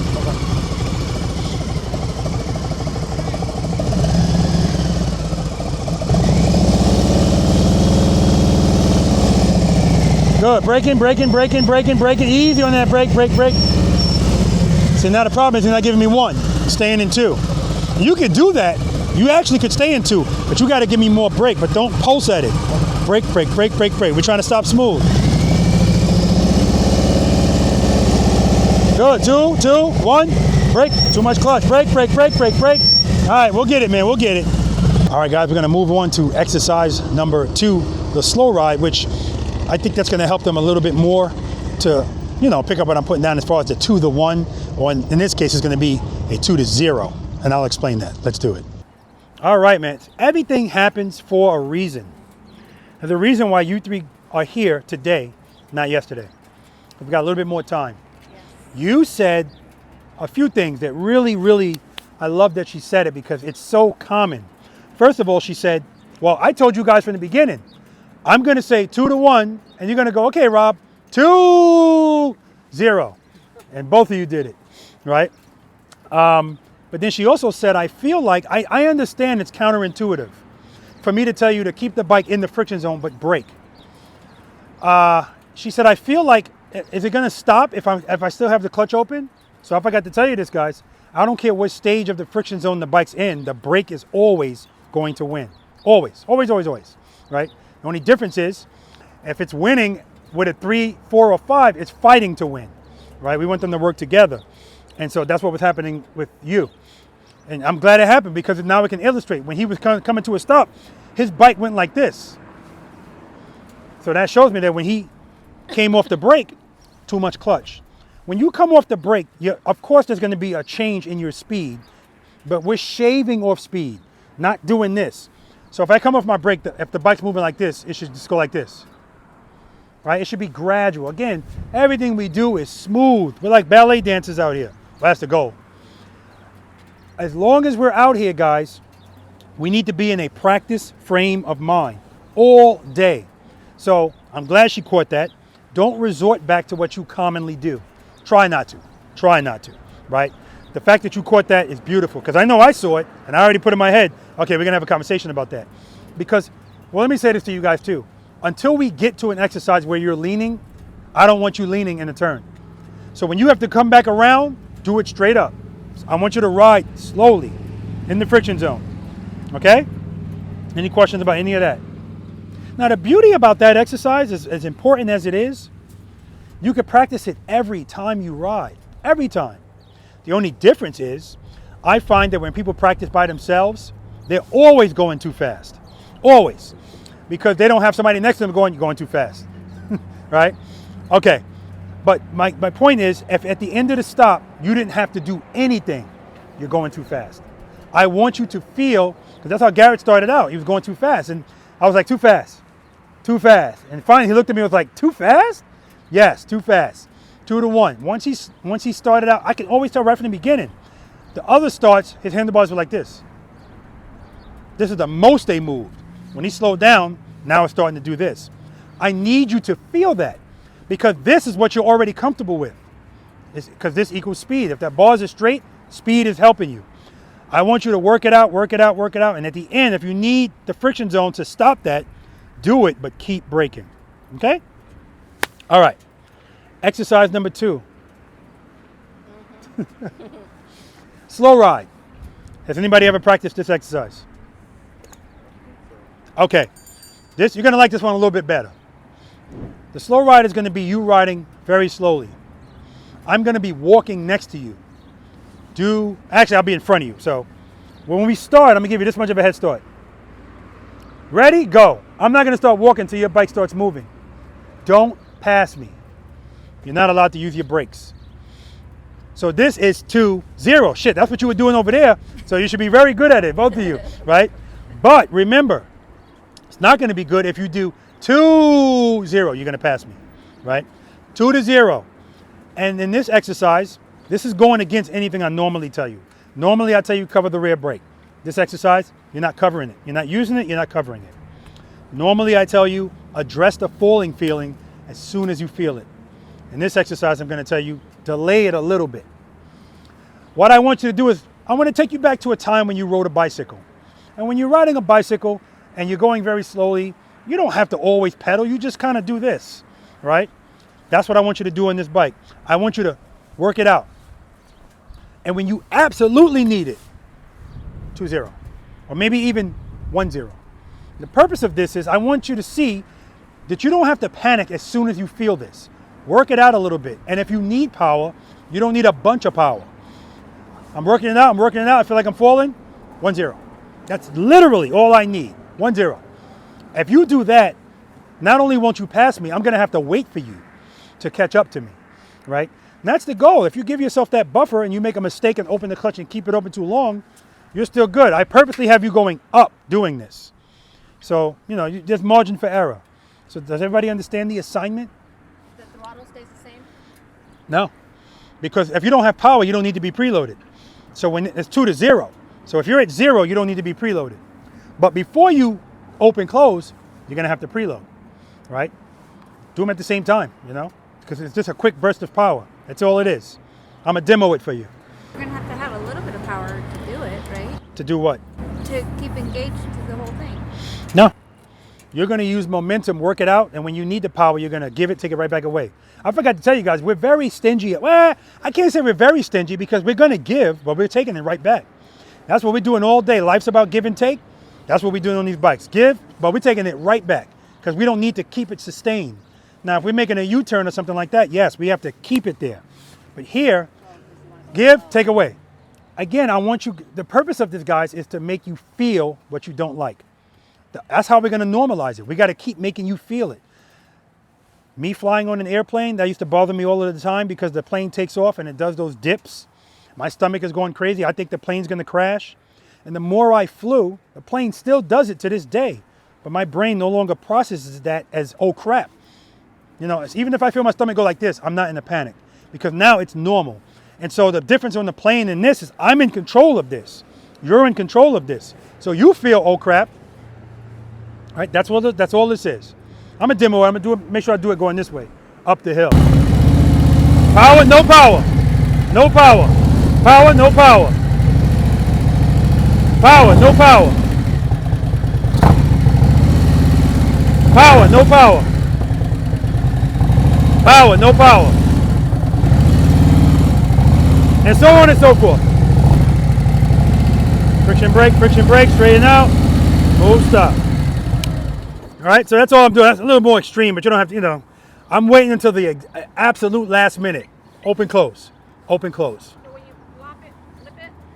That's just a habit. Okay. Throttle blipping. I just like the way it sounds. Okay. I got tap performance with the zombie baffles.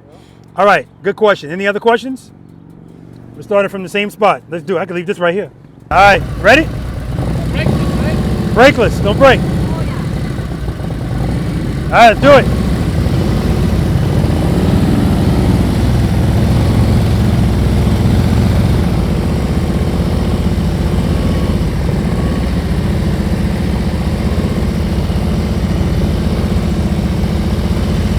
Your feet up. Rear brake, smooth stop.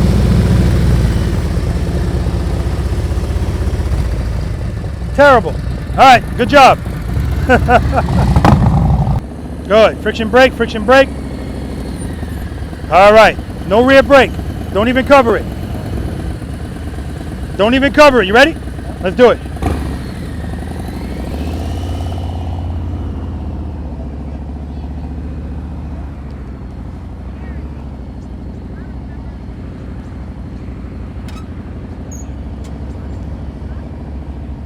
Very good. Rear brake, smooth stop. Good job, man.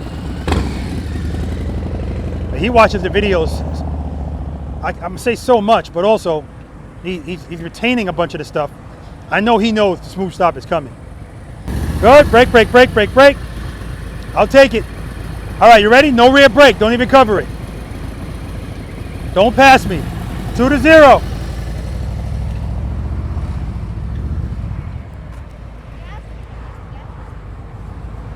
Two to 0. You gotta give yourself that 2.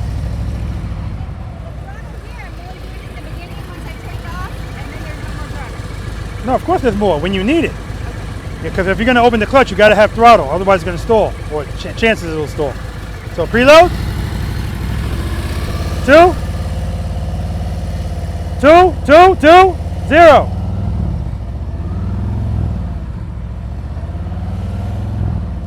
Good. Good.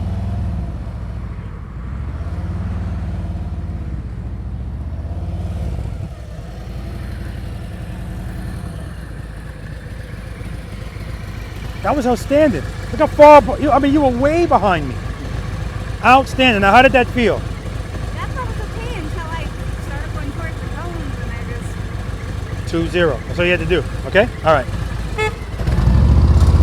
Whoa, whoa, whoa. Start the same way. Every time we start the same way. Make sure you're in first gear. Cover the rear brake. But that's the main thing. Make sure you cover that rear brake before you start. Preload. 2 to 1. 2, 2, 1. Nice. You can open up the clutch more, but that's how you start. 2, 1. Preload.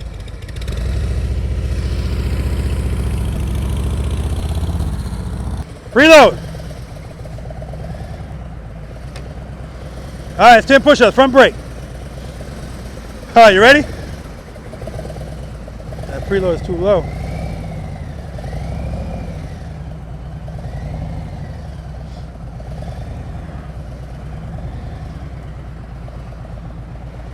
Rear brake, smooth stop. All right. So when he put his foot on this brake, his heel was not on the footboard. So he's just stabbing at it like this. Definitely don't want to do that. It's harder to gauge how much pressure you're putting on the brake if you don't have your heel on the footboard. All right, you ready? Let's do it.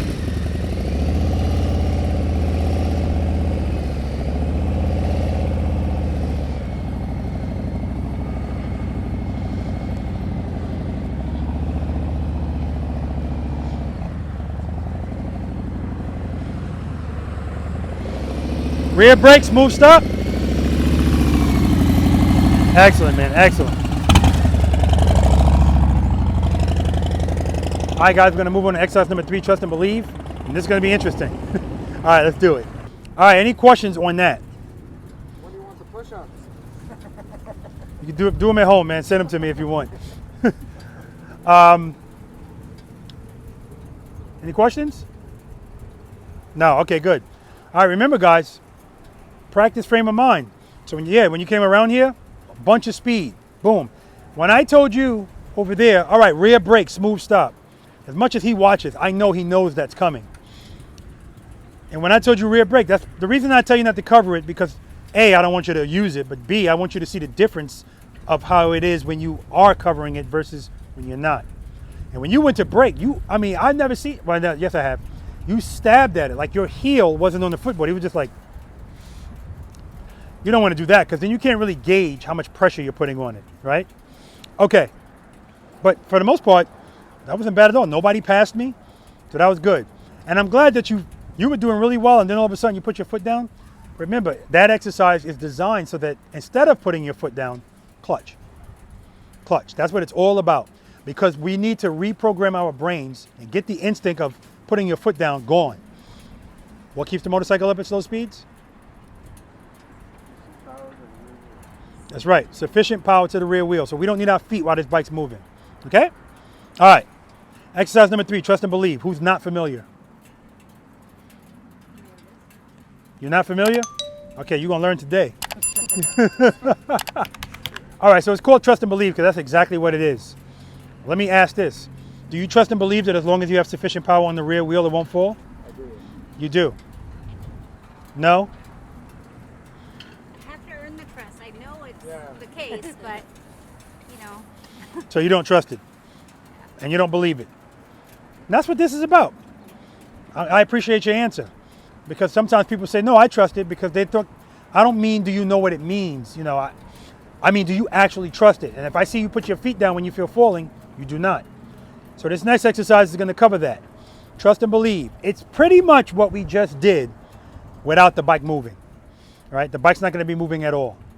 So 5 steps. And that's why I said to you, oh, whoa, whoa, whoa, whoa. Because when you went to take off, that was Jennifer 1.0. 2 feet out, just going. No. Make sure it's in first gear. Cover the rear brake. Covering the rear brake is something that you could be 100 yards away from me. And I know if you're not following step number 2. Because I see 2 feet come up when the bike starts to move. 1 foot should be on the ground. Again, no part of me expected all of this to just come together, right? It's a process. It's going to take time. All right. I'm going to demonstrate this for you guys. Step number 1. What's always step number 1? Make sure it's in first. That's right. Step number 2? Cover the rear brake. That's right. Step number 3? Preload. The reason I'm asking you that is you're going to be that guy today. That preload is always too low. So we got to get that preload a little bit higher. Preload and keep it loaded. And when you guys go to move your bikes today, right when you're going to move, what I want you to do is I want you to do 2 to 1. I want you to get used to doing this, right? So that way you don't feel that falling when you first start moving. I want you to get past that. 2, 1, and be on the brake, okay? All right, step number 4, clutch, right before the friction zone. And then step number 5, I'm going to say foot up, When I say foot up, you're gonna pick your foot up. I don't want your bike moving at all. And when you feel falling, address it with the clutch.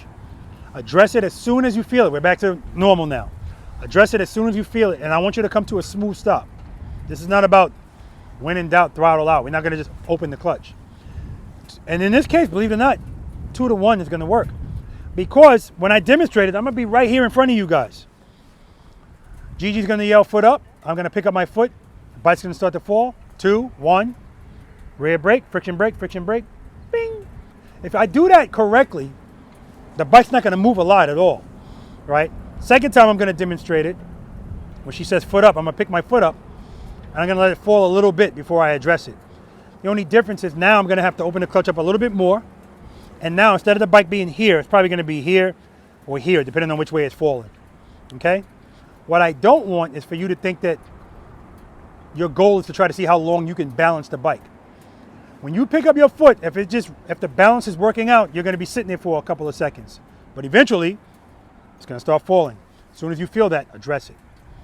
What I don't want you to do is foot up, pick up your foot, just open the clutch. You have to feel it. If you don't feel falling, this is pointless, okay? We're reprogramming our brain here. That's what we're doing. Questions? All right, demo. First gear, cover the rear brake, reload. Clutch right before the friction zone, okay? Head and eyes straight ahead. Ready? Brake, brake, brake, brake, brake. It's non-consequent, it's nothing. If I do it, if I address it as soon as I feel it, but again, all of my movements are small. If that doesn't happen with you, it's fine. I'm not expecting it to be. But because it's small, she says foot up, I pick up my foot, maybe a half a second, the bike was just sat there, and then it started falling to the right. 2, 1, I don't need to do 2. I don't need all of that. 2, 1, friction brake, friction brake, friction brake, bing. And that's it. All right, now I'm gonna do it again, but I'm gonna wait a little bit longer. Reload, clutch, ready.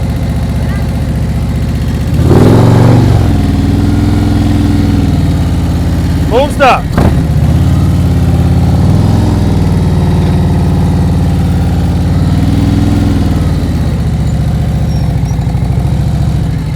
So even with that burst of speed, I still slow it down enough so when I come to a stop, it's smooth. Not a momentum stop, I use the friction zone at the end. But the difference is, like I said, now my bike's way over here. I don't want you to do that. That's a bigger pucker effect. We good? Rob, that little, like, the way you use your throttle, that was necessary? Like you needed that much throttle? Good question. If it's falling more. So Garrett's question is, that extra throttle, I love the way he learns too, because he picked that up. That extra throttle, was that necessary? The answer is no, but it makes me feel better, right? I want to always make sure I'm covered, and that preloads everything. I'm always listening to it. So yeah, I'm already preloaded. I'm pretty sure if I opened my clutch, it would have been fine. But I want to make sure. So that's why I just, boom, but nothing crazy. Still, 2, 1, rear brake, boom. Excellent question. Anything else? I'm not going to say foot up right away, because this is supposed to mimic an uh-oh moment. And uh-oh moments aren't planned. So don't anticipate it. And as soon as you hear me say foot up, don't think about it. Just do it. All right? Now, I'm going to let you know now, if you pick your foot up like this, yeah, you're going to throw the bike to the right. No big deal. You're in the exercise. Address it.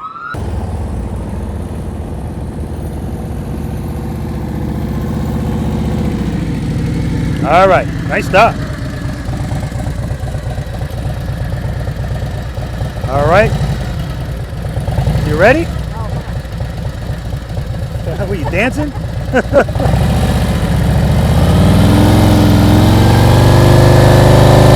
up! No! What happened to my stop, Gigi? What happened to my stop?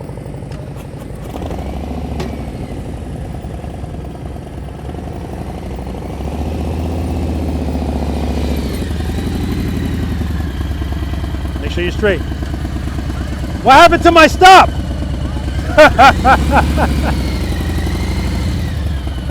All right, don't forget to come to a smooth stop. First gear, yes, covering the rear brake.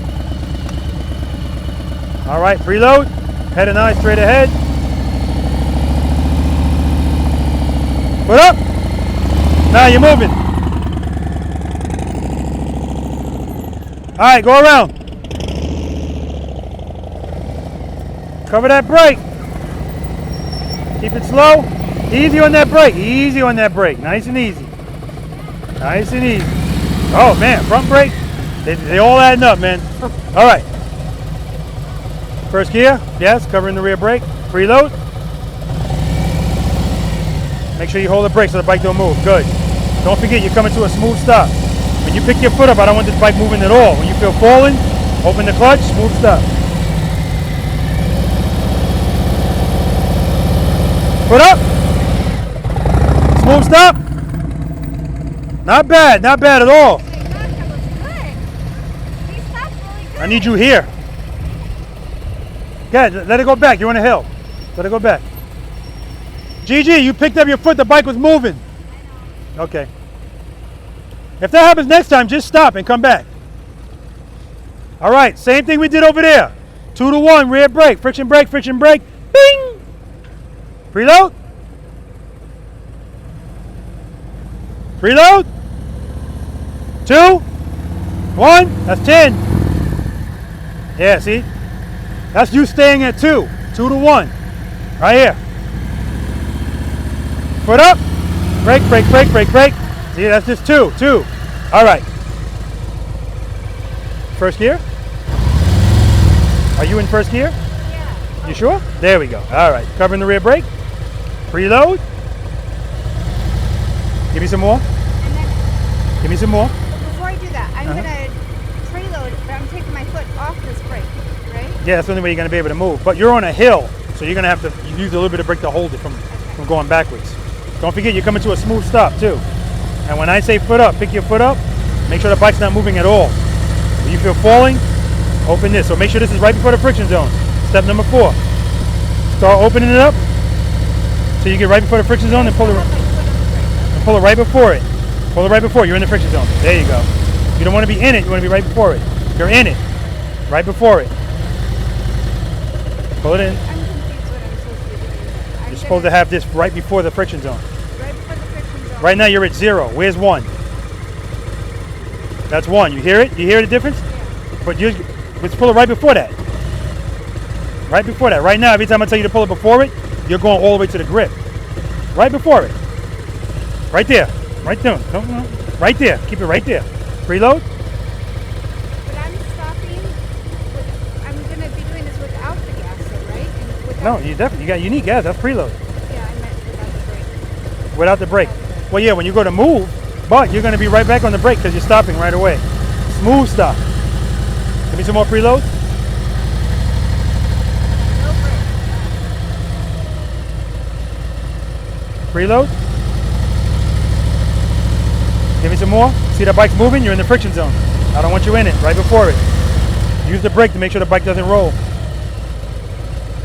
Preload. Give me some more. More. Good. Keep it there. Foot up. No. This is not a regular. You're not taking off. When you pick your foot up, I don't want the bike moving at all. Foot up. Just pick your foot up. I just bring it the clutch closer in, right? So I No, don't keep the take clutch off? where it is. Keep when you. That's why you're right before it. You're not in the friction zone. You're right before it. When I say foot up, pick up your foot. And if you feel falling, when you feel falling, that's when you open the clutch, not before. And when you open it, 2 to 1, smooth stop. Give me some more preload. Good. Keep it right. Oh.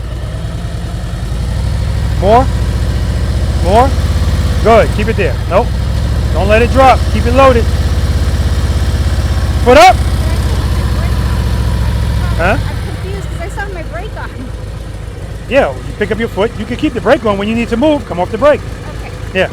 Okay, so that whole time I was thinking I'm not supposed to have the brake. That's why I was kind of... Well, ordinarily you wouldn't, but you're on a hill. So if you don't use the brake, it's going to roll backwards. Good. Give me some more. More. Keep it there. Keep it up. Keep it up. More. Pull the clutch in. The bike's moving. Keep it loaded. See how it keeps dropping? Keep it loaded. Good. Foot up. Clutch, clutch, clutch, clutch, clutch, clutch, clutch. Okay, that's good. Try it again.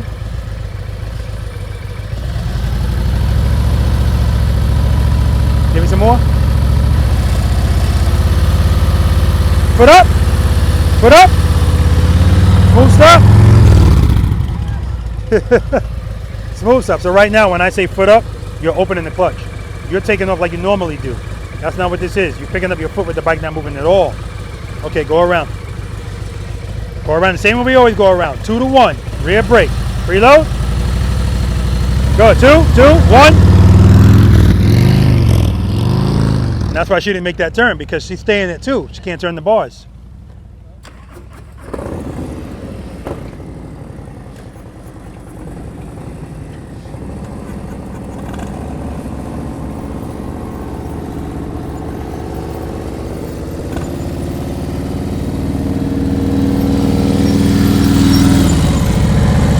All right, make sure before you turn, Gigi, you're always looking where you want to go. Because if you were, you would have said, oh, I got to start this turn earlier. All right. I didn't stop us, I'm sorry. Yeah, it's okay. I should have reminded you.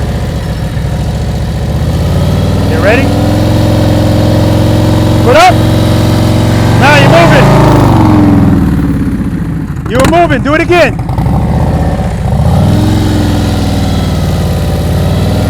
Put up. There you go. Nice, Gigi.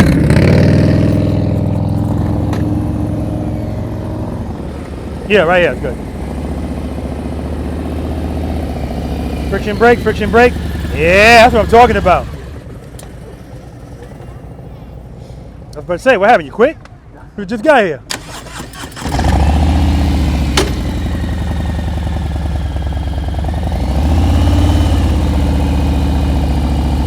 Put up. All right, try it again, try it again.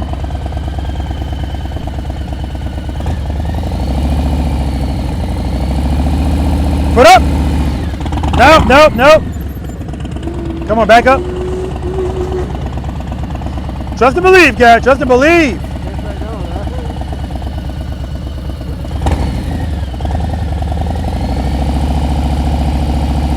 Put up. There you go, smooth stop. Friction brake, friction brake. Awesome, pull over there, Garrett. Awesome.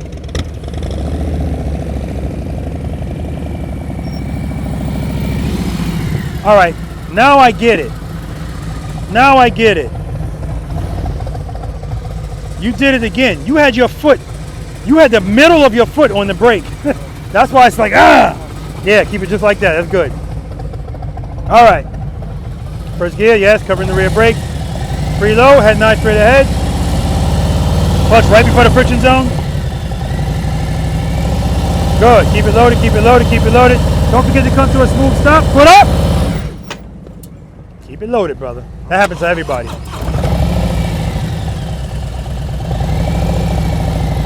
Give me some more preload. Take your foot off the brake. Yeah, see, you're in the friction zone. Pull it in a little bit. I don't want you in it right before it. Now use the brake to make sure it doesn't roll back. Keep that throttle loaded. Loaded, good, listen to it, listen to it. Foot up. Clutch, clutch. Smooth stop. I'll take it. I'll take it. Because the bike almost stalled again, but at least he picked his foot up and the bike wasn't moving. 2 to 1. 2, 1. Brake, brake, brake, brake, brake, brake, brake. Yeah, see what's happening is you're not using the brake to help you control that speed. And that's why you don't like the way it feels. I'm looking at your brake and your foot's moving. As soon as you start moving, pressure. Right? They work together, trust me, light pressure. And then you'll be stopping the same way we were stopping over there, friction brake. All right, you ready? I got the same mount. I got 3 of them actually. All right, preload. You know I'm not charging you for the preload, right? Good, give me some more. Good, right there, keep it right there. Good, keep it there, keep it there, keep it there. You covering the brake, yes? Good. Keep it loaded. Keep it there. We gotta definitely work on that. Good, keep it there. Keep it there. Throttle control. Put up. No, no, no, no, no. All right, let's try that again. Remember, when you pick up your foot, I don't want the bike moving at all.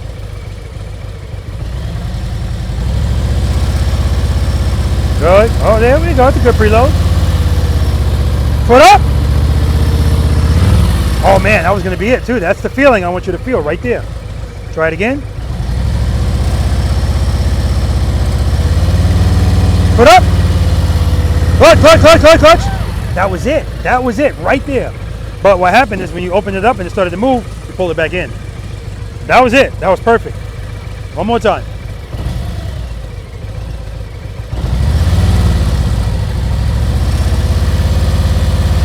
Foot up. Clutch, clutch, clutch, clutch, clutch. All right, head over there. All right, guys, we're going to move on to exercise number 4, and I'm going to talk to you about why I shut her down right here. So the reason why I shut you down, Jen, I was like, all right, you can stop right there, is because, listen, if I'm doing a private lesson, I start with 1, I start with 2. 9 times out of 10, that's where I stay, regardless of what they're there for. Because if we don't get that, I'm never going to take them to 3, right? Because 3's a lot until you get that. Because, again, that whole, oh, crap feeling while we were moving, you did really well. But this thing is so powerful. Now that the bike's not moving, it's consuming your mind. And so preload's an issue for you, and that's why I told you, give me more. Because I already know it's going to drop. I don't want it to stall. Yeah. And I told Jen, I'm not charging you for the preload. I said, preload. She goes, there you go. I say, give me some more. There you go. And I get it. It's because sometimes the sound of the preload gives people like, oh my God. Yeah, I'm not used to it. Yeah, exactly. So, and here's my approach to that. What reigns supreme, throttle or clutch? Throttle? Would you say What reigns supreme, throttle or clutch? What reigns supreme? What reigns supreme? What's most important as far as the bike moving, power? Throttle or clutch? Clutch. So keep that in mind and don't let the RPMs being high bother you. If you if I have the RPMs at 8,000 but I open to a stage 1, the bike's still going to do this, right? It's just going to be loud, right?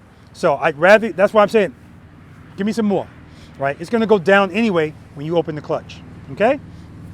All right. So I'm not going to tell you, hey, you guys, you need to practice that. No, practice this first, then do that, all right? Because that trust and believe, that's what I was telling you guys earlier. Once you really trust this, everything, all of this is easy because now you no longer fear what we all talked about. But keep in mind, guys, if you drop your bike out here today, first of all, this is where you want it to happen, in a controlled environment, right? This is where you want to make your mistakes. And it's par for the course out here. How long have you been riding a motorcycle? 40 years. Have you ever dropped your motorcycle? Yes. Yeah. So if I ever hear somebody tell me, I've never dropped my motorcycle, and I've been riding however many years, they don't realize they're telling on themselves. I know for a fact they don't really know how to ride a motorcycle because it's impossible to actually learn how to ride one of these properly and never drop it. Impossible. If you're trying to be careful all the time and you don't push any limits, you don't step outside your comfort zone, you ain't learning shit. You're just going through the motions, right? And that's what this is all about. So not dropping it is nothing. It's not a badge to be proud of. I tell people that all the time, okay? But as long as you know why it drops, that's why it's important. If it drops, I'm going to ask you, what happened? And 9 times out of 10, people go, I have no idea. Even though front brake when you're turning. That too. That too. Even though I told them it's only going to drop for 2 reasons. But in the moment, I have no idea what happened. Don't worry, I'll let you know. Okay. No questions about that? That brings us to this. This is exercise number 4. Now, this is right turns, left turns from a stop. This is my highest failure rate. Why? Because now I'm going to have you make a turn at a very slow speed. And it's not a half turn. We got to turn the handlebars, okay? Let's try not to overthink this. All this is exercise number 2, the slow ride, but you can use the brake, of course. And now we're turning the handlebars. Right now you're heavy on the brake. If you come in here and turn these bars and jam that brake, the bike's going to fall, right? Drag the brake. So when you guys are approaching this turn, that's when it's time to get it together. Preload, I like the way it sounds. Keep it there. Clutch, stage 2, I like that. Keep it there. A little bit of pressure on the rear brake, and that's where I'm going to stay. What comes first, head and eyes or handlebars? Head and eyes? Is that a question? Yes, head and eyes. So before I commit to this turn, I'm going to look where I'm going.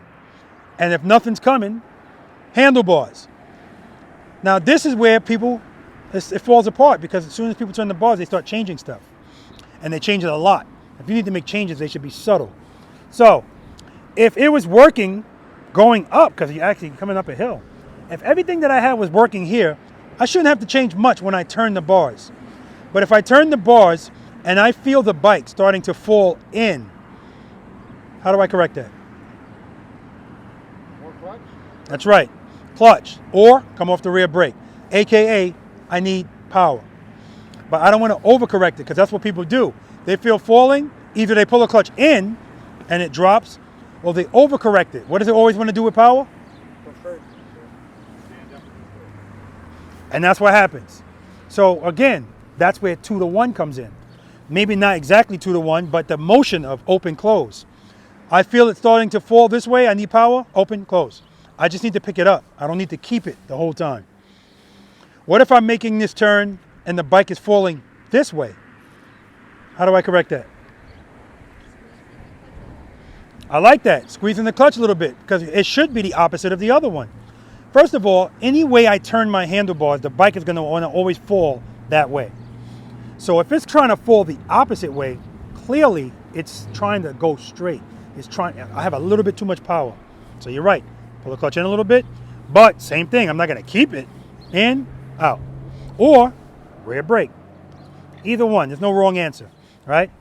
So what we're going to do here, guys, is we're going to do this 3 times. Right turn to left. What's your strength? Probably right. Probably right? Okay. Wait. Uh-oh. No, my left is. Your left is your strength? Okay. Right. Right's your strength? Left. Left is your strength. So we got right, left, right. No, mine's Left, right, left. Yeah. Left, right, left. Good. This is going to be easier to remember. What's your strength? Right. Right? Right. Okay, good. I'm asking you this because here, this exercise, it's usually the opposite of what you just said. Because when I ask you what your strength is, you're thinking about a U-turn. Because people don't turn like this, right? But this is where bosses are created. I don't know why it's different. It just is. Anyway, first time we go through, we're going to left, right, left. So we're going to start left because the eyes have it. I'm not counting the ambassadors. They both right. Straight through, guys. Do you like riding on gravel? No? You like riding on gravel? No? This is the... on a dirt road, but. Yeah, dirt and gravel, 2 different things. Yeah. This is the gravel road. What I mean is I don't want any leaning in here. When you make this turn, do it straight up. The only way that's going to happen, you have to be going very slowly. So when I'm telling you, going too fast, you're going too fast, I'm preparing you for this. You need to be comfortable going slowly because when it's time to turn, just a little bit too much speed. If you're ever trying to turn the bike and it feels like it's fighting you, it's too much power. It's trying to go straight as it's designed to do. So that's where 2 to 1 comes in. 2 to 1 happens even if I'm riding at speed sometimes. I'm going in a turn and I feel like I'm going a little bit too fast. Pull a clutch in a little bit. It's going to make me able to do what I got to do because instead of me going wide, I need to take away some power. It's the same concept. That's why I always tell people, learn this first, then learn that. It's going to be a lot easier for you to learn that if you got this under your belt. Okay? So first time through, straight through. When I tell you to, because we're going to go straight through more than once. When I tell you to, you're going to come to a smooth stop. Unless you don't do this successfully, then I'm not going to stop you. I want you to just go straight through. When you come to a stop, you can stop anywhere in this box. I don't care where you stop. So if we're making lefts and you want to come over here to do it and you want to be back there, that's fine. Not the ambassadors. They're going to be up here. Matter of fact, I'm going to put them up here. If they're making a left, put them up here. Right, put them up here. If I ask you to stop, come to a smooth stop as always. Make the turn. Then stop, smooth, turn, and smooth stop. Your goal is to be in the middle. If you're not in the middle, it's not a big deal. So if you go to make this turn and you end up here, that's fine. Don't hit the cone and think it's over. I want you to continue to hold the turn, right? Because that's the key. When you turn these bikes, hold the turn, guys. Hold it. That's how you get in the middle. A lot of people turn and then they start coming out of it early and they end up over here. Hold the turn, okay? Questions? So when we're just going through, we're going to go ahead and just, without stopping, Mm-hmm. and make our left or make our right. That's right. I'm going to demonstrate it for you. Okay, demo. First gear, covering the rear brake. So on the approach, 2, 1, I'm going to keep my clutch right here. Head nice, rear brake. Hold the turn, rear brake. Hold the turn. Right in the middle.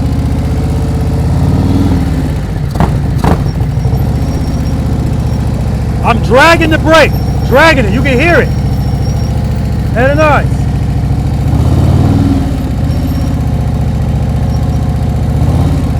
Right in the middle.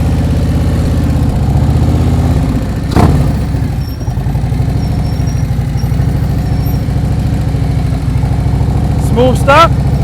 Friction brake, friction brake, friction brake. From a stop, left turn, head and eyes. Now I'm going to look first because I'm not moving. That's where I'm going. 2-1, rear brake, 2-1. Brake.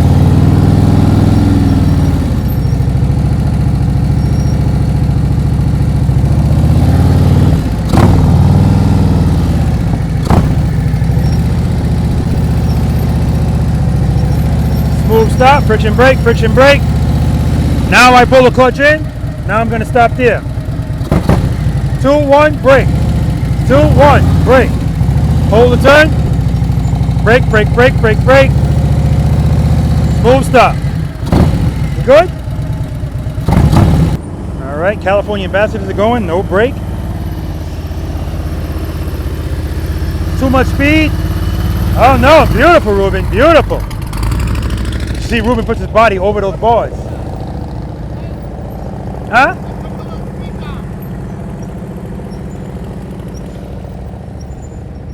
It makes it easier for him to turn those bars by being over them. That nice. Too much speed, too much speed.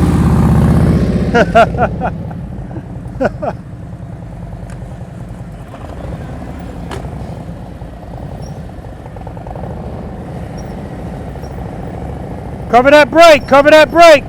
Put your heel on the footboard. Yeah. Good, head and eyes up. Head and eyes over here. Keep the clutch where it is, rear brake. Yeah, too much clutch, too much clutch. He's gonna need to change those bars too. I just realized they stock bars on the Batwing fairing. Always too low. Good, nice speed. Head nice. Good, drag that brake, drag that brake. Good job, man. Right in the middle. Good, two, good.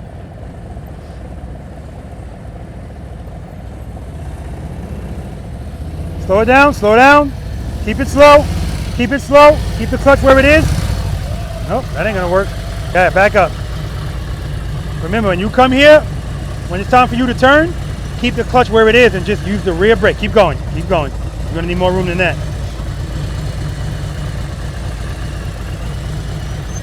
When you go to turn the handlebars, keep the clutch where it is, just use the brake. Preload.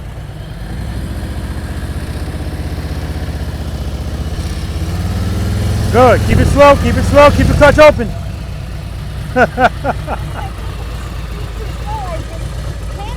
I understand, you're good, back up. That's why we have to do this, we gotta go through this, it's a process. Now what I normally do in a private lesson, I put somebody on the back of my bike so that way not only am I talking to them and they can see what I'm doing and hear what I'm saying, but they can feel what you're not going to feel it by yourself. Then they can feel like, oh, okay, sometimes it helps. Everybody learns different.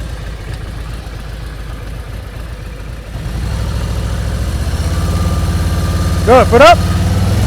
Clutch, clutch, clutch. Keep the clutch open. Brake, brake, brake, brake, brake. Keep the clutch open.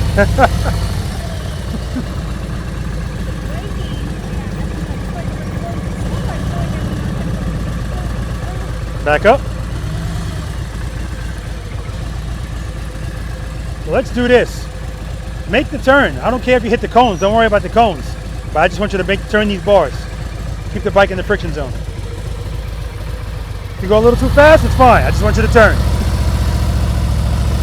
Foot up. Good. Good. Start turning. Keep the clutch open. Keep the clutch open. Good job. Good job. There we go. Like I said, guys, this is a process. And to get her to turn the bars that time, after the first 3 times she didn't turn, bam, that's progress. And we work from that. Head nice. No brake, straight through.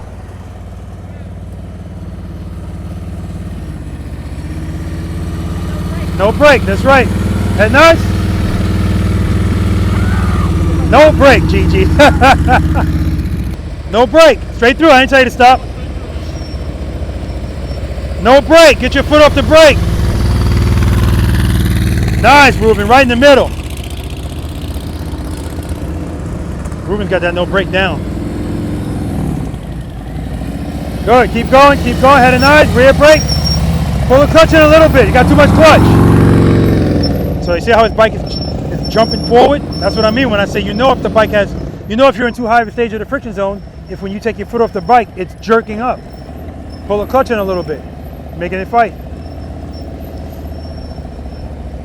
Straight through, straight through. Head nice, slow down, good.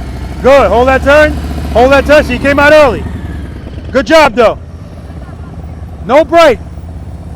Straight through.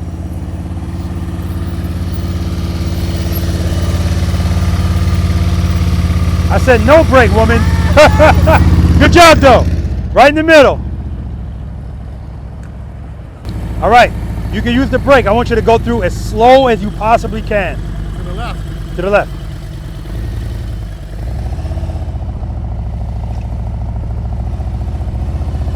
Good. Slower. Easy with the brake. Now that ain't slow at all, man. Straight through. Straight through. Slow down, slow down. I didn't say stop. All right, back up. So that last turn you did, this is progress. The first 2 times you said, hell no, I'm not turning these handlebars. Now you turn. That's progress. Let's build from there. Preload. Clutch, 2, 1. Good. Start turning, keep the clutch open. Hold the turn, rear brake. It's coming, it's coming. That's 10, 20, 30, 40. Slow down, straight through. Slow down. Clutch is open too much. Yeah, so it's the same thing. If you take your foot off the brake and the bike's going like this, you're in too high of a stage of the friction zone. You gotta pull that clutch in a little bit, okay? Reload. Wherever you want to stop. Smooth stop, friction brake. Beautiful. All right, straight through. Head nice, good. Hold that turn, rear brake. Excellent, Karen, excellent, right in the middle. All right, left turn, I want you to go as slow as you possibly can. Left turn, you can use the brake, of course.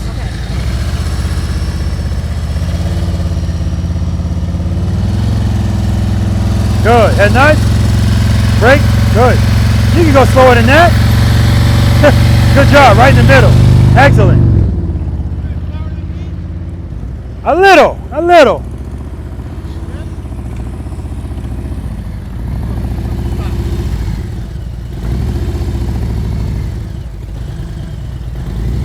All right. No lean.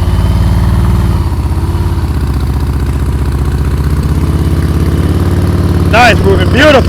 Beautiful.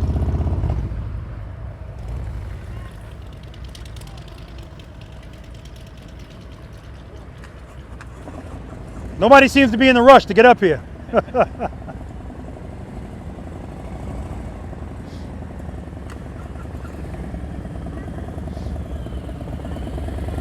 Smooth stop, friction brake.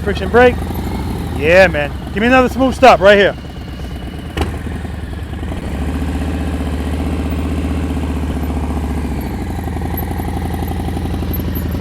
Ah!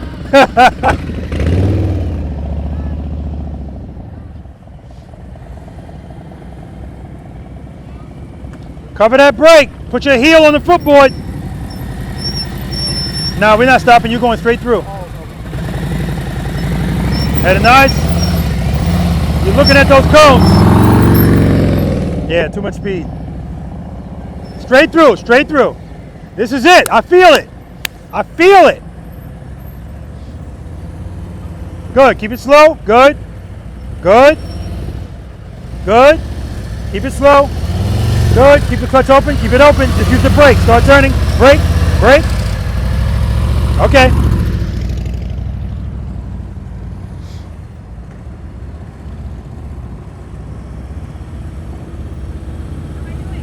Smooth stop.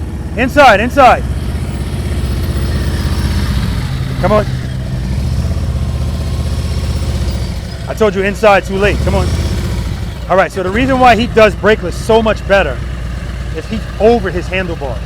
So if you can scoot up a little bit more, it'll make it easier for you doing it brakeless. All right, smooth stop right here. Turn those bars, Gigi. 2-1, rear brake.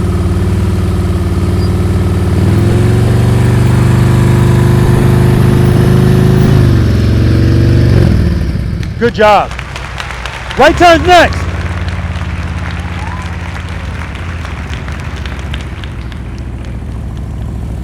Friction brake, friction brake, friction brake. All right, beautiful. I don't even know why you keep stopping there. You know I'm gonna bring you up here. Come on. All right, smooth stop. Don't pass those cones.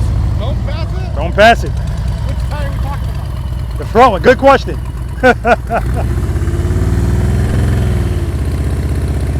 Get that foot up. Terrible stop. Right turns next. Video check, audio check. All right, Garrett, straight through, straight through. So with the Ambassadors, I pull them on the inside of the lane and I tell them they have to come to a smooth stop and not pass those cones. And that's making it more difficult for them because you got a short amount of space to straighten out those bars and make the stop smooth. So you want to make sure you're not going too fast. Good. Head nice. Keep it slow. Hold that turn. Hold it. Hold it. Right in the middle. Beautiful, Gary. Beautiful. Pull the clutch in a little bit. Start turning. Hold the turn. Turn it. Turn it. He likes rights better than lefts. Just the way he approached that, I can see he's more comfortable going right than he is left. Good. I like the way Jennifer's moving nice and slow. Good, good, good. Keep that clutch open. Keep that clutch open. What's happening? Back up.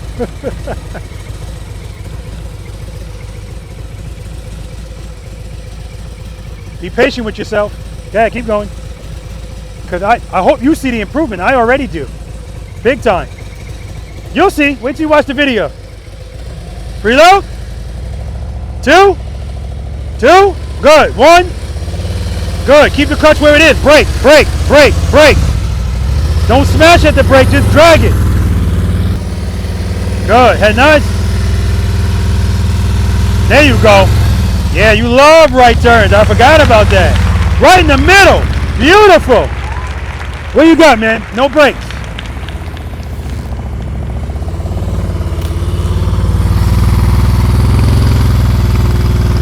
Nice.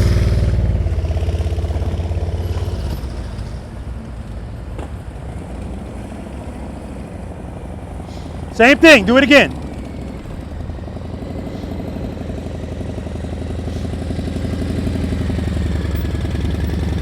Good. Hold that turn. Hold that turn.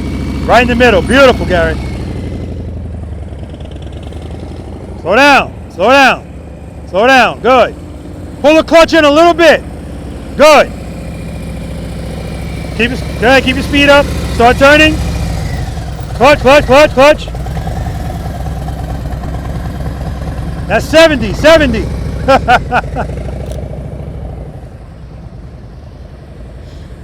2 to 1, 2 to 1. Good. Rear brake, rear brake. Keep the clutch where it is. Clutch, good. Rear brake, rear brake, rear brake. Rear. Oh, it's coming. It's so close I can taste it. Speed is the only thing that took you out. So I'm saying rear brake. Press the brake more. Oh, it's right there, guys. It's right there. All she had to do was tap that brake. She had that turn. Don't tap it. Drag it.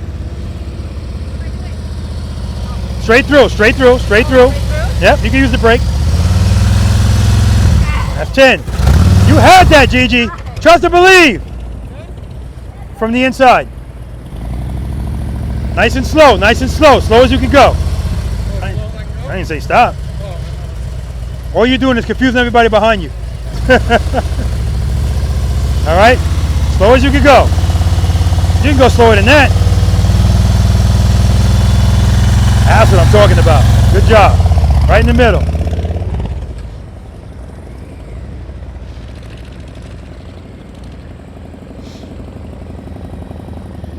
You're in the middle. All right. Straight through. Head nods.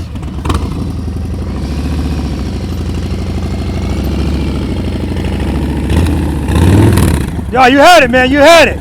Good job. Now, Garrett usually favors the right for a left and the left for a right. Gigi's over there doing her push-ups. That's right.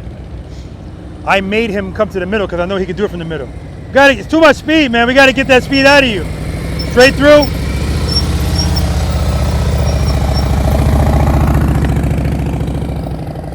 So right from the start, when he's coming up fast. No reason to go fast. You already know how to do that. We need to go slow.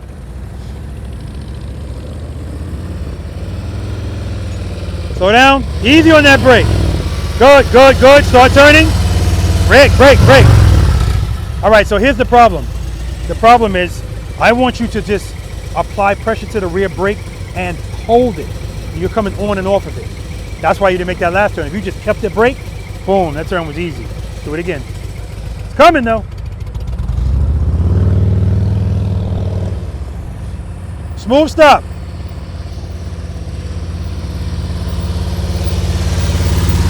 Terrible stop. Too much speed. All right. Hold on, hold up. Move up. No. Move up. Okay. That happens. Gigi did her push-ups off camera from when she put her foot down here. Turn those bars, Gigi. Throw and catch. Throw it. 10, 20, 30.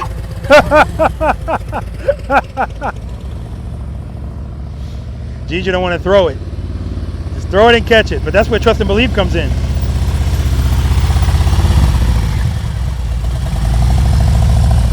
Straighten out. Yeah. All right. Straight through. Stop, right? Straight through? Straight through.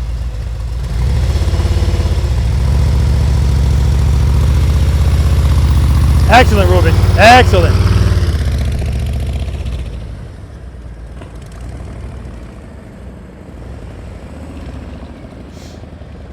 Gigi doing the push-ups again. She owes me 30. Smooth stop. Okay, they ain't gonna all be smooth. All right. All right, so right there, what happened is you wanted to make a right turn.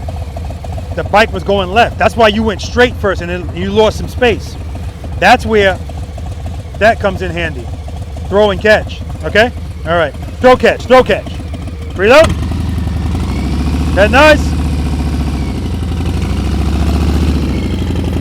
Good, good, hold that turn, hold that turn. Excellent, Garrett, excellent. Slow, keep it slow. Slow. Slow. Good, nice and slow. Again, his foot's floating on the brake. Start turning. Turn those bars, turn those bars.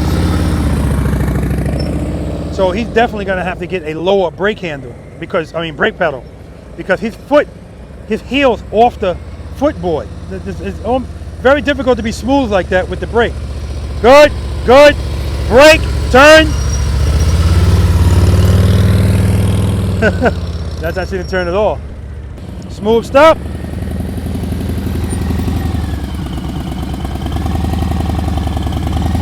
All right, smooth stop over here. Throw and catch, throw and catch. Reload.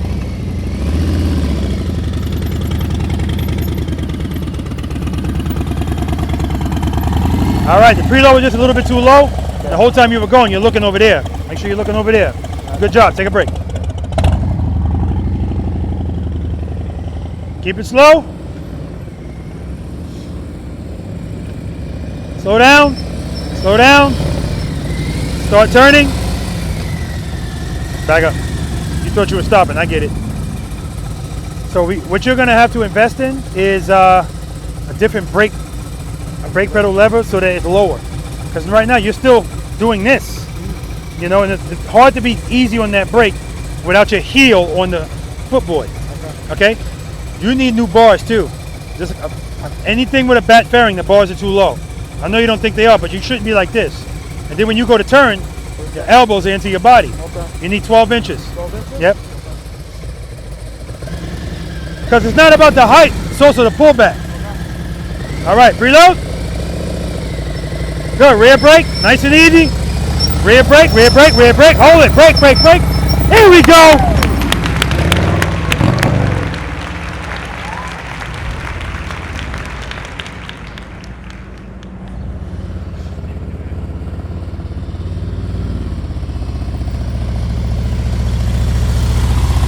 Terrible. Move up some more. Keep it straight. Don't turn. Keep it straight. Yeah, move up. All right. Smooth stop. Don't pass the cone.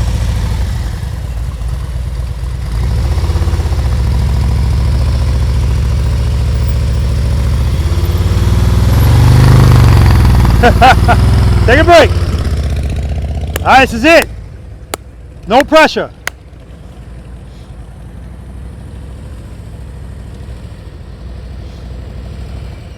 Good, good. Keep the clutch where it is. Brake, just keep the brake on. Don't dab at it. All right, take a break, Jennifer. Take a break. Good, keep it slow. Pull the clutch in a little bit, just a little. Start turning. Good, good. Oh, that's too much. All right, go ahead, go back. Straighten out. I mean, yeah, straight. Good, good, good. Go ahead, keep going back. I want you to have a running start. All right, preload. 2. Good, rear brake, just drag the brake, start turning. Turn those bars. All right, take a break, man, cover that brake. All right, guys, old habits die hard.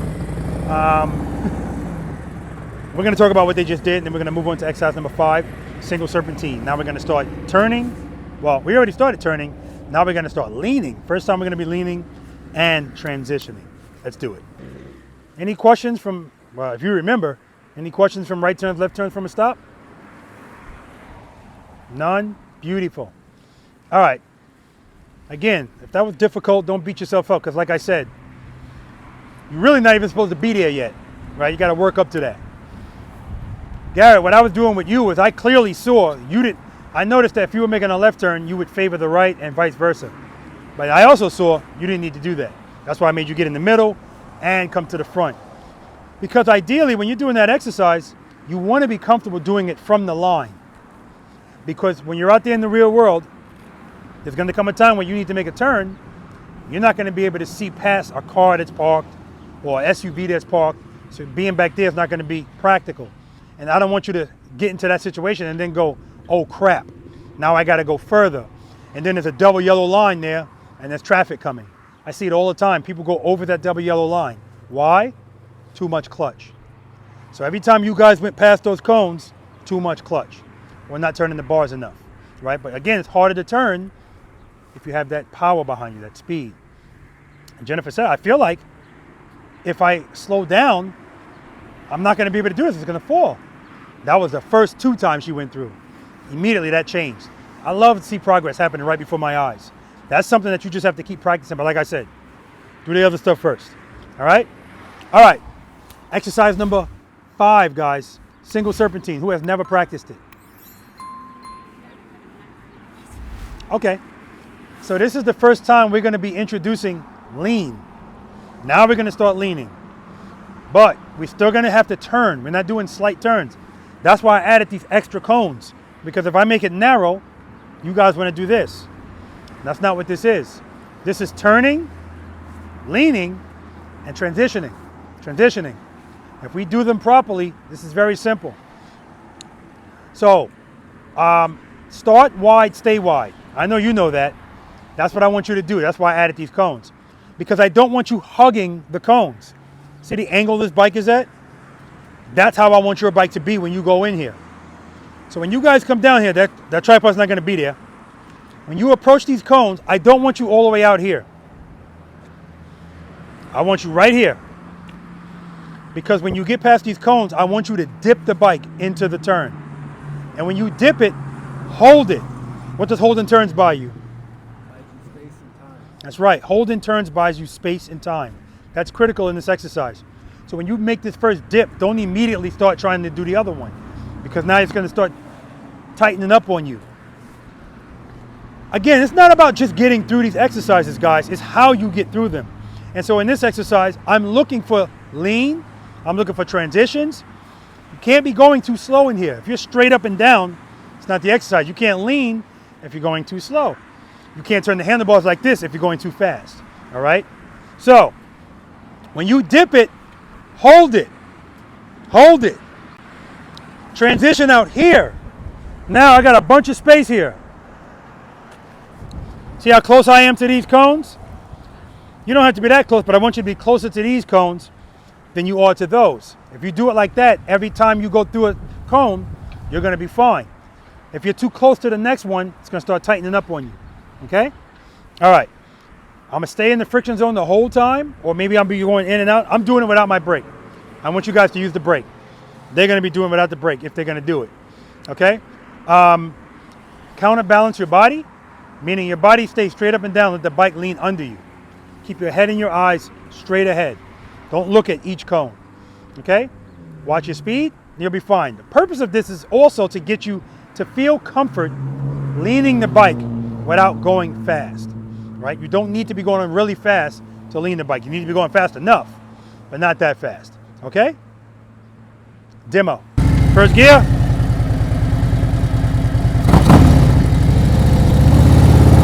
Dip it in.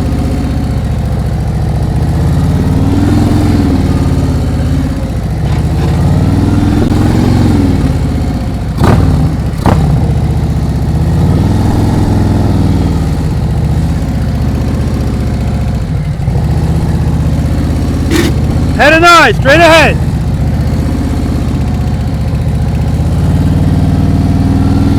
Friction brake, smooth stop. Head and eyes, straight ahead. I'm coming back, I'm looking right at that camera. Now you don't have to do that as much as I did it, but I do want to see some lean, right? Don't hug the cone. Start wide, stay wide. We good? Questions? All right, let's do it. If that's what you need to do, yes.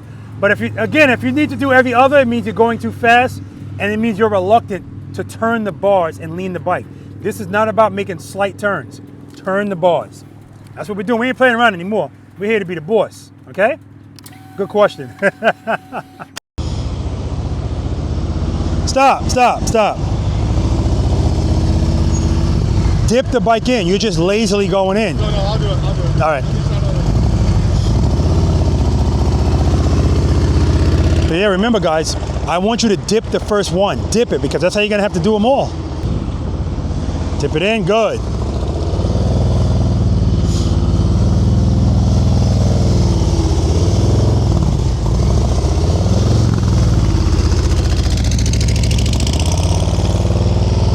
Good, nice.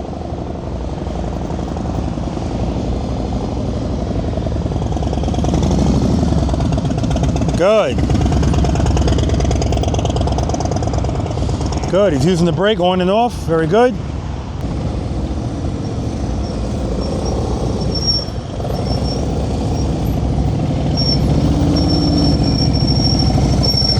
Turn those bars. Yeah, see the transitions are slow. He doesn't like turning those bars.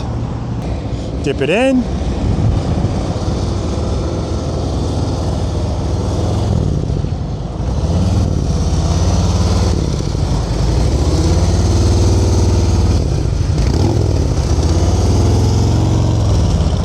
All right, just gonna have to work on it.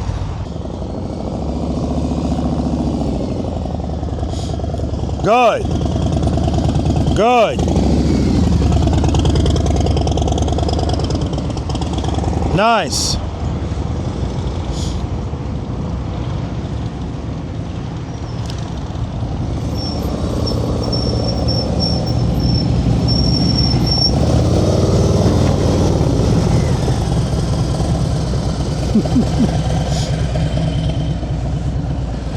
Watch your speed, watch your speed. You're coming in too fast. He hit that cone square. Why? Because he's looked right at it. Watch your speed, too much speed.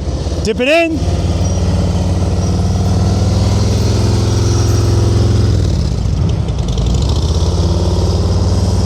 Yeah, can't make slight turns here. Last time.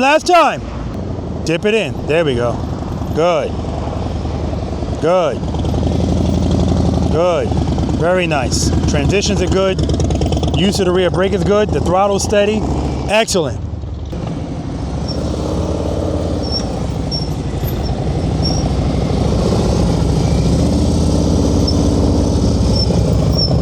Yeah, it's those right turns. All right, come on, Jennifer. Speed's okay, dip it in, transition, turn it, transition.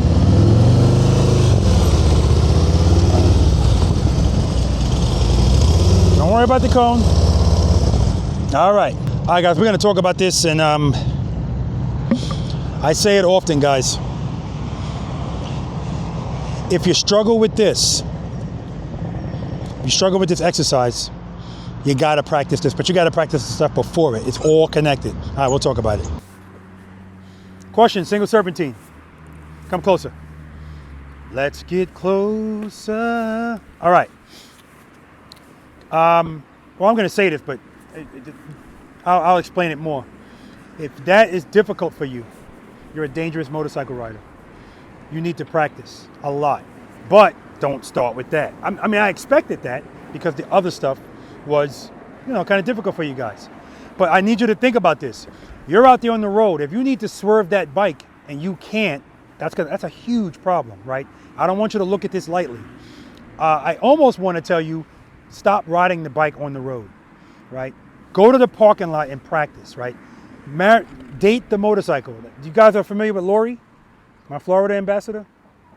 She did 1,000 miles in the parking lot before she ever went on the road. There's no rush to get out on the road, right? Trust me, you're gonna learn, you're gonna enjoy it way more if you know what you're doing, because otherwise every time you go out there, guys, you're rolling the dice, hoping that everything works out, right?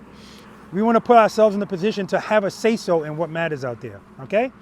All right, so the number one killer there is speed, right? So the first time you were coming hot, rear brake appropriately, but you need to be comfortable turning the bars and leaning. You like turning you look like you were more comfortable going left than right. And it makes sense. It all goes back to the other stuff, right? And it was starting to come together for you. The funny part is when you hit that cone square, because you were like, hey, how you doing? You was like looking right at it. It's target fixation. That happens all the time, right? All right, sermon over. Exercise number 6. This is the infamous U-turn. So we all learn differently. So I might say, you know what? I have a feeling that Jared's probably gonna be the only one making a U-turn in here. But I could be wrong, right? So we're gonna go for it. The reason why I told you guys I wanted you to dip that first turn in there, because really that's what you're doing on all of them, but also that's what you're doing in here to start your U-turn. And the main reason why so many people's U-turns are so wide is initially committing to the handlebar turn and the lean. There's a delay. They don't feel comfortable doing it. And so instead of going head and eyes, handlebars and going right into it, they go head and eyes, handlebars. And that's why I stopped Ruben when he first was going in, because he went like this. Stop, Ambassador. Please, do it the right way. I need to see intention. Boom. Now, this is nothing extreme. The good thing about the committing is if you do it right away, you don't have to do it a lot. I don't need full lock. I don't need anything dragging. 50% handlebar turn, 50% lean. If you do it right away and hold it, 24 feet or less, easy, all day, because that's what I really want, 24 feet. You got 27 here. Disregard these cones.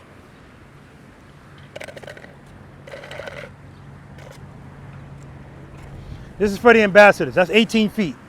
It's excessive. It's not necessary. Are you comfortable in 18 feet? Yeah. It's not necessary. It's extra. So, when you guys come in, I guess we'll start making left turns. You're going to come through here, use all of this space. Again, just like that exercise, as you're approaching, that's when you're going to get together, preload. I like the way it sounds. Boom. Clutch, I like the speed I'm going. Keep it there. And I'm gonna use light pressure on the rear brake. Drag it. That's all you gotta do. Not too much, because what happens is when it's time to turn, then people change stuff, they slow down. Now you can't lean, or they speed up. Now it's wide. You don't have to change anything. So I'm gonna do a demo for you guys and show you. Jared had an excellent question. He said, in there, what speed am I going? I said, probably about 10 miles per hour. I'm glad you asked me that because I didn't pay attention. I got to look at it. About 10 miles per hour, that's it. If I'm making a very tight U-turn in here, I'm going about 6 to 7, 8 miles per hour, very slowly, right? You can go a lot faster than that and lean less. So I want you to know, lean the bike over. Don't worry, you're going to be fine.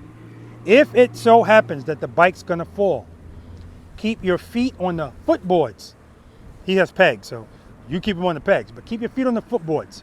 The good thing about these types of bikes, the touring bikes especially, is they have engine guards and they have saddlebag guards.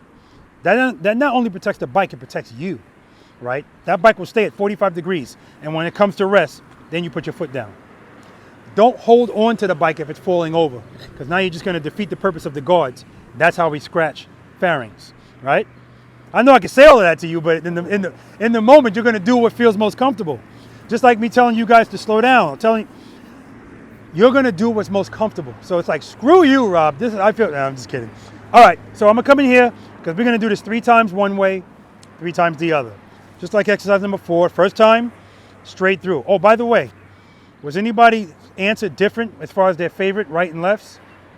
Everybody was accurate as far as your strength making the right and left turns? Honestly, mine was opposite. Yeah. I was opposite. Yeah, too. exactly. I thought it was left, but when I did right, I was like, oh. But when you get here, it'll probably be left again, because I know this is what you're referring to. We're starting with left, okay? All right, so the first time we get straight through.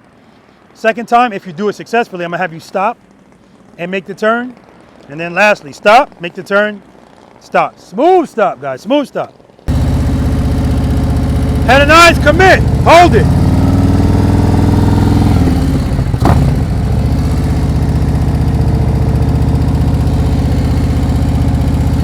Head and eyes, commit. I don't need a lot, just hold it.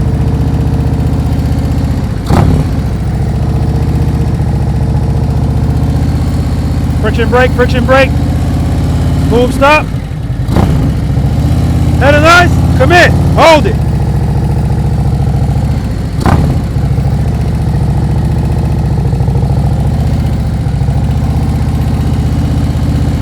Even if I turn it less and lean less, it'll be wider, but it's fine.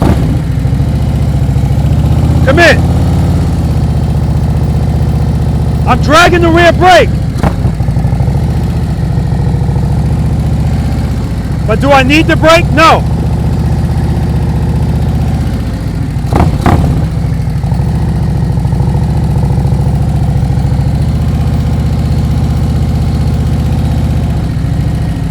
And then lastly, we're going to stop, make the turn, stop.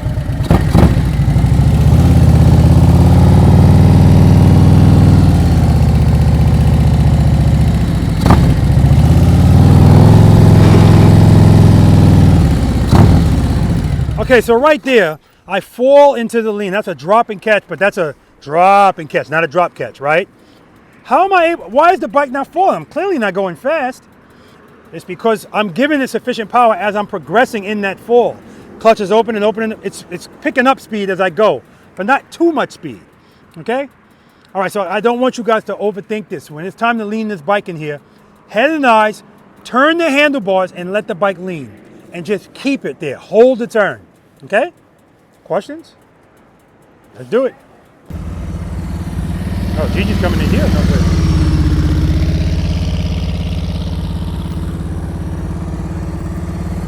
Ten, 20. Head and eyes, Gigi, head and eyes.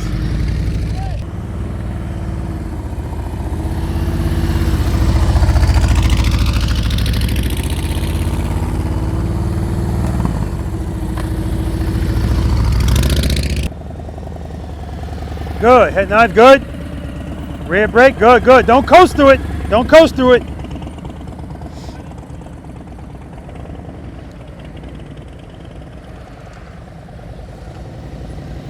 Watch your speed, watch your speed. Head and eyes, head and eyes.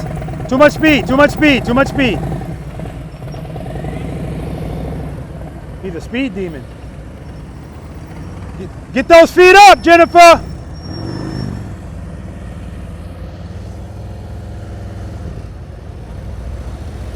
Good, keep the clutch where it is. Too slow, too slow. So she slowed down. No brake.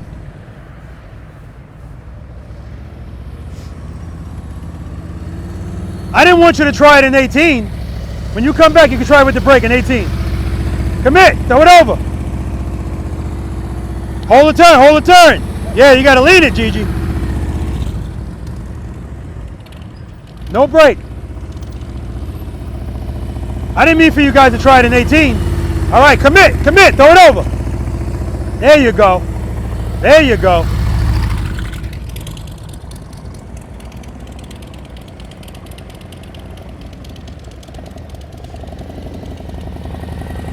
Good, heading nice. Hold that turn, rear brake, rear brake. Yeah, watch the speed, good job, man.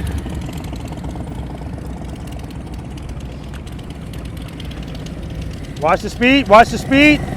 Heading nice, commit. Rear brake, too much speed, too much speed.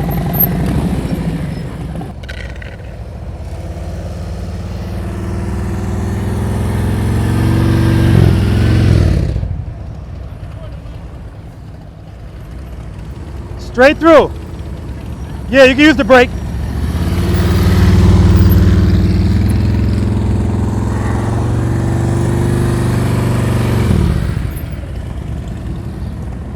Straight through.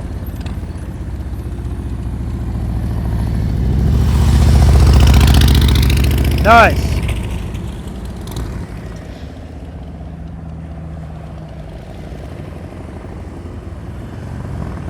Good. Smooth stop, friction brake, friction brake. All right, I'll take it. All right, straight through.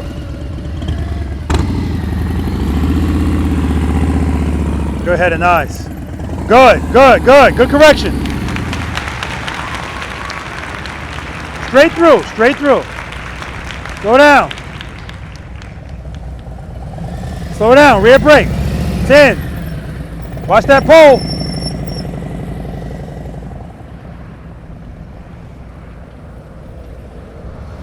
Straight through.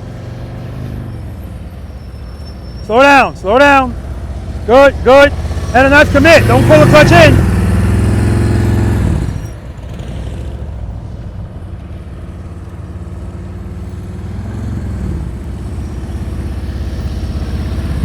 U-turn.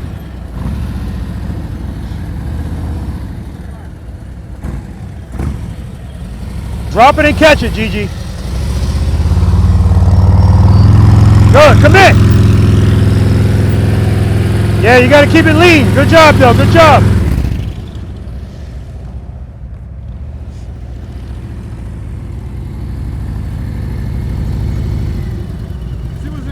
She was farther than this. She gave up a lot of space. She did. She's not leaning right away. That's why. All right. U-turn.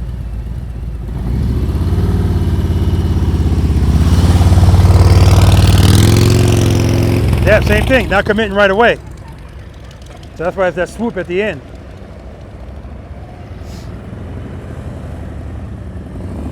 Smooth stop, friction brake, brake, brake, brake, brake.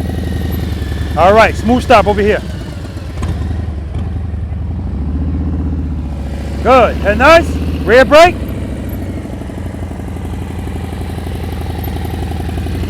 Yeah, I always want you to give that brake because otherwise it's just a lot of speed.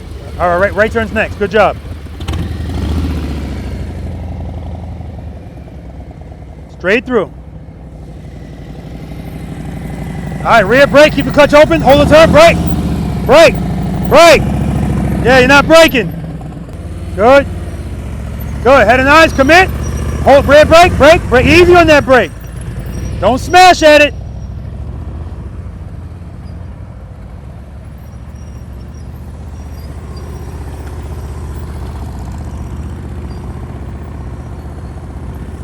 Options, baby, options. No brake. Straight through, no brake, no brake. Use the whole thing. Turn those boards. There you go. There you go. Turn those boards. No brake, no brake.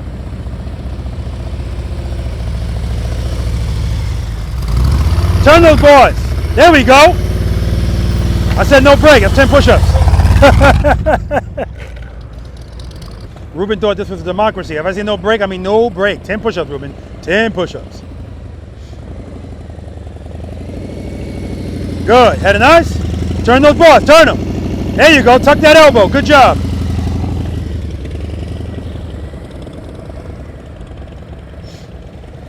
Watch your speed. Watch your speed. Good, good. Head and eyes. Come here. Turn them. Hold that turn. Clutch, clutch, clutch, clutch. Ah, so you held on to the bars. Yep. You all right? Yeah. What happened there? Why did it fall? Why did it fall? I pulled the front brake. No, you pulled the clutch in. Oh, okay. Yeah, you pulled the clutch in. All right. And when the bike fell, it would have been fine. And then when it got here, you held on to it. That's how that happened. Okay. All right. You like rights better than lefts. It's not even close. Because, I mean, right here, I got you to actually turn the bars. Left, you're like, eh. Okay. Yeah, you like rights better than lefts. Straight up and leaning. Ruben made sure that he did his push-ups in the view of the camera. Gigi did hers off camera both times that she did them. But Ruben's a ham anyway. He's a ham. All right, let's see if Jennifer likes rights better than lefts.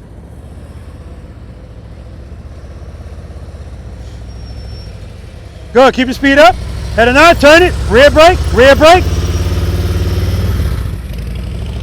Yeah, she don't want to turn those bars.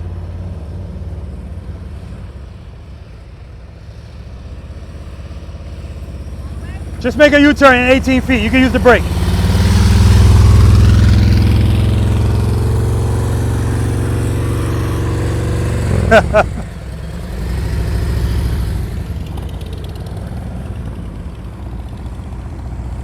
You can use the brake, 18 feet.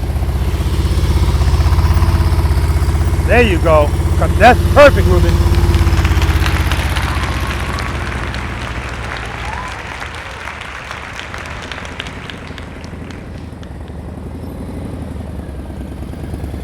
Friction brake, friction brake.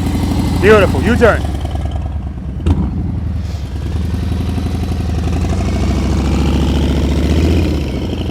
Good, hold that turn, hold that turn. Excellent, excellent job.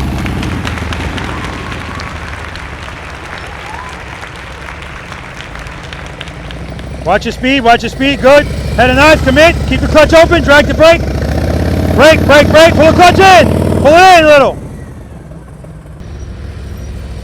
Good, head and eyes, commit, turn the boss, come to me. Rear brake, rear brake, rear brake.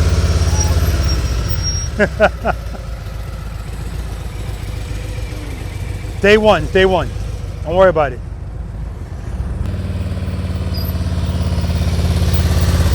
Terrible. All right, make up for it over here. Smooth stop. Smooth stop over here, wherever you're going to end up. Smooth stop. The only thing that's missing, Gigi, is that commitment right away. When you go to turn, it's like, throw it in that lean right away.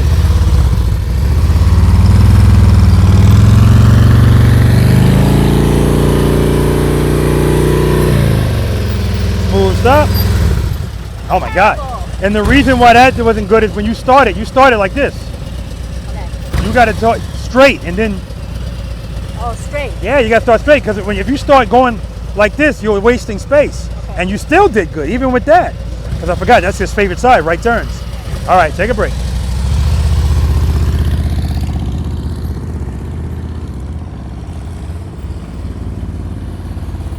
Friction brake, friction brake. Terrible. All right, smooth stop, make up for it over here. Commit. See? Good, good, good. Better. Take a break.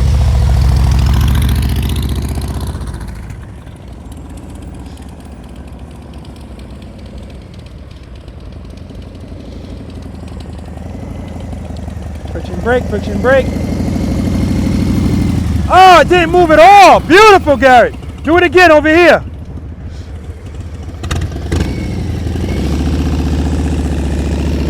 Good head and nice. Nice, nice, nice. Outstanding, man. Outstanding. Take a break. I mean, outstanding. Straight through. Keep that speed, keep that speed. Head and eyes, commit. Hold the turn, rear brake, hold the turn. Brake, brake, brake, brake, brake, brake. Don't worry about the cones, you're good.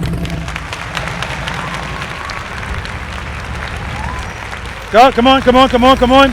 Tuck that elbow in, turn the bike, lean it, good, lean it. All right, guys, we're gonna move on to exercise number 7, figure 8. Let's do it. Any questions on the U-turn? Yeah. How much speed are you supposed to be going? Like coming in and out? So remember, I told you, you know what? I'm gonna show you something. Stand by. I'm gonna show you something. I gotta make some U-turns in front of you. I keep forgetting I'm not on my Road King. When I'm on my Road King, I can't really see how big that, there's no, but this bike, it's a big number. So just look at the speed I'm going.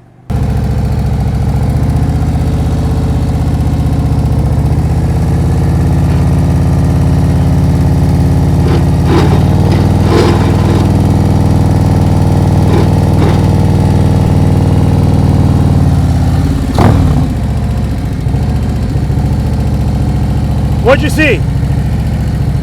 Right? Okay, now I'm gonna make a regular U-turn.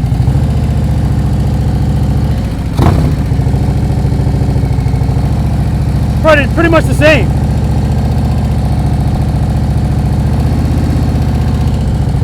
All right.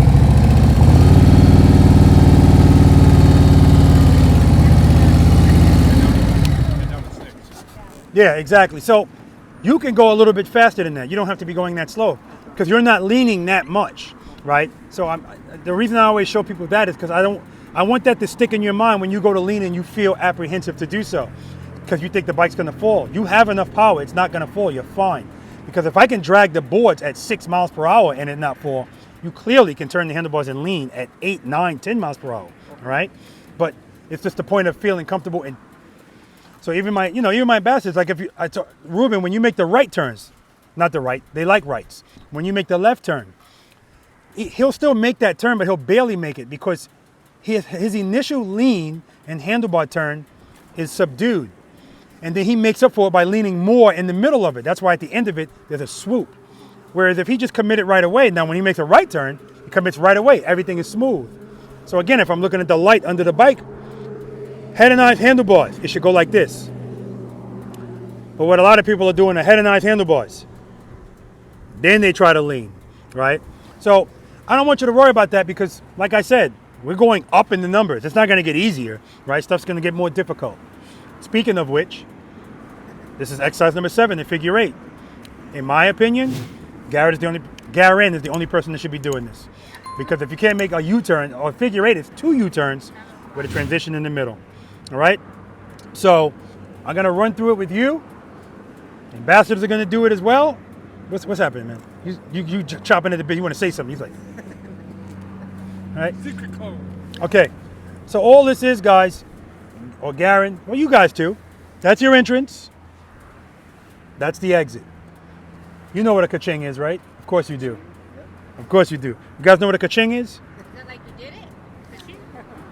So at the end of the video, when the video comes out, if he does 2 figure 8s successfully, doesn't put a foot down, doesn't hit a cone, doesn't go in or out the lines, enters and exits in the appropriate spot, ka-ching, that's what he's gonna hear, okay? So again, wheel placement, Garen, when you come in there, that's where you wanna be, at that line, wheel placement. Head and eyes, you should be looking for that green cone. When you turn, go to the top. You're not gonna need all of the space, I know it. Go to the top, hold the turn. When you get to the top, switch your eyes from that cone to that cone, because that's where all your transitions are gonna be. Hold that turn, hold that turn, hold that turn. And when you transition, your bike should be facing that direction when you transition. I want a fat 8. Or like a digital 8, but we're not making squares, so not a skinny 8. Holding turns buys you what? Space and time. So that's why you're holding those turns. Transition, you do it twice, go out. Demo. Placement to the top, head and eyes, hold the turn, transition.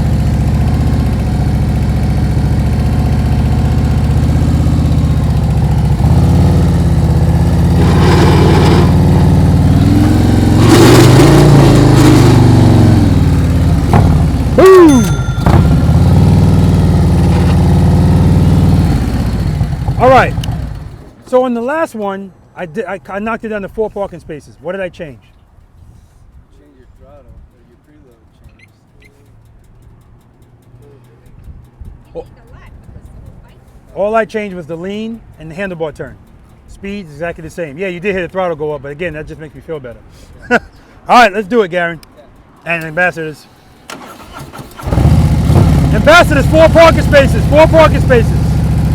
All right, ambassadors are going first. Ruben, 4 parking spaces. I got to get him at the top so I can see if he goes over. All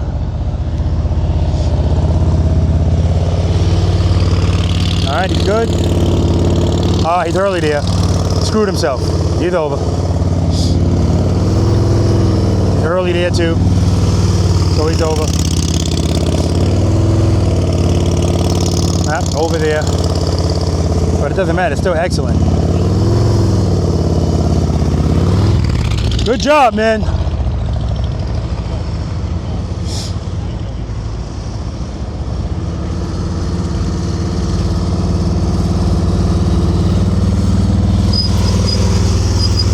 Over. This is a strong side.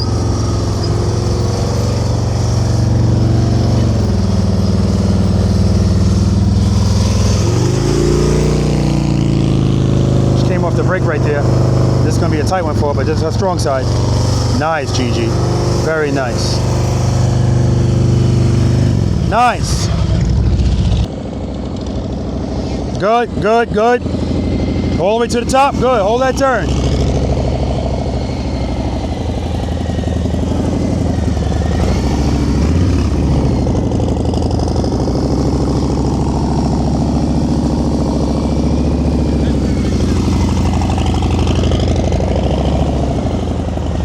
Good, good. Use that rear brake, slow you down. Could have held that transition a little bit longer.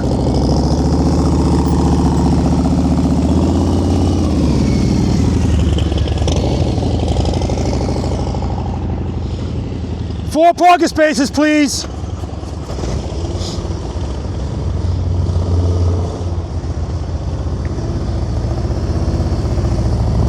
Okay, lean that over. Wow, right on the line. Ah, he's early again over there. Every time he's going early there, see, he's over the line. Early. Over the line. That was a little bit better. And now he's still over the line. Excellent, excellent.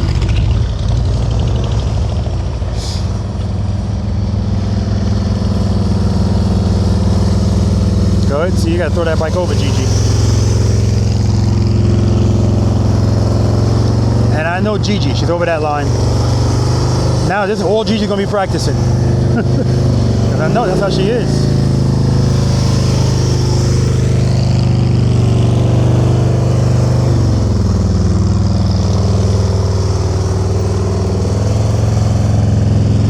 Good job.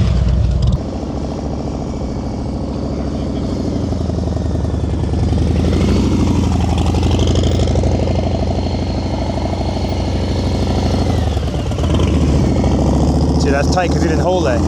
Good. Good. Good. There we go. That's a good transition. This is it. Hold the turn. Hold the turn. Transition. This is it. Look for the exit. There we go, baby.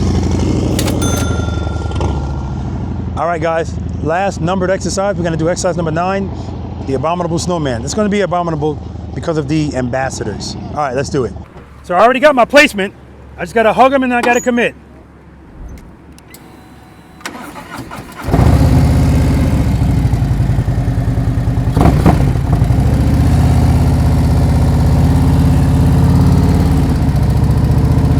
Light pressure on the rear brake. Hold the turn, hold the turn. To the top, commit, hold it, hold it.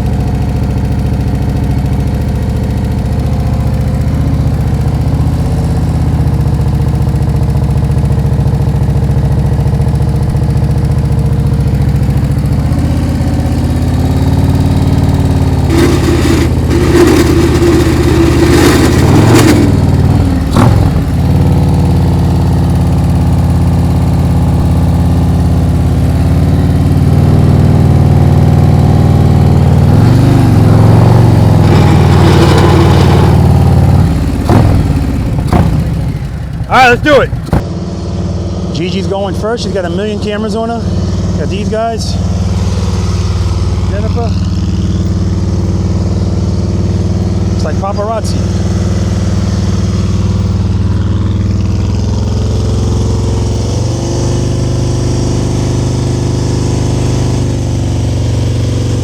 Good, good. All the way to the right. All the way to the top. Good.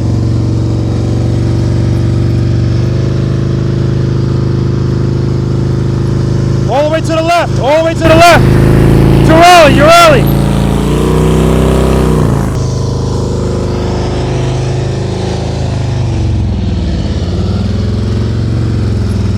Pick up where she left off.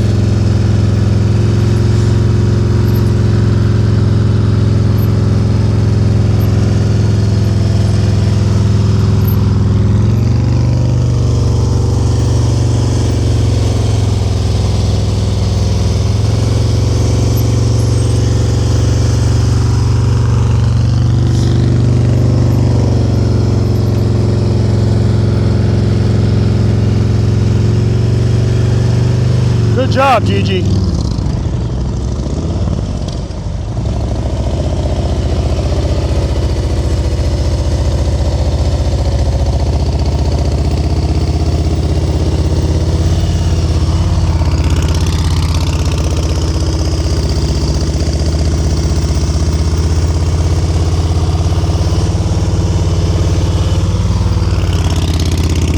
All right, he's early there. He doesn't need it, but I still want the wheel placement. There you go, there you go. There you go, lead it. Damn it. What, you gonna go back and hit the other ones?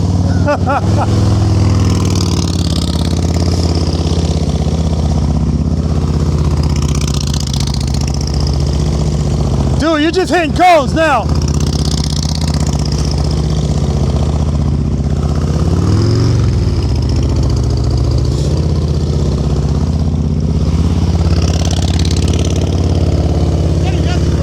Yeah.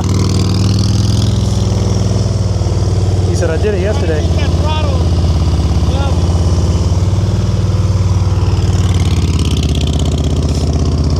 Your throttle's not the problem. Yeah, we'll talk about it. You're smoking your clutch. So Ruben said something about his throttle. His throttle's not the issue. Yesterday, his wheel placement was off. That's why he hit the first cone. Today, his wheel placement was great. He just didn't lean the bike. He didn't commit to it. Still an excellent job. I was laughing because I said he went around and said, oh, I it's 3 cones I didn't hit. Let me go back and get him. Good. Hold that turn. Good. Watch your speed. Watch your speed. Good. All the way to the left. All the way to the left. All the way to the top. Commit. Commit. Good. Good. All the way to the right. All the way to the right. All the way to the top. Commit. Good. Stay with it. Stay with it. Good. Watch your speed. Good. Good. Uh-oh. Too early. Too early. Too early.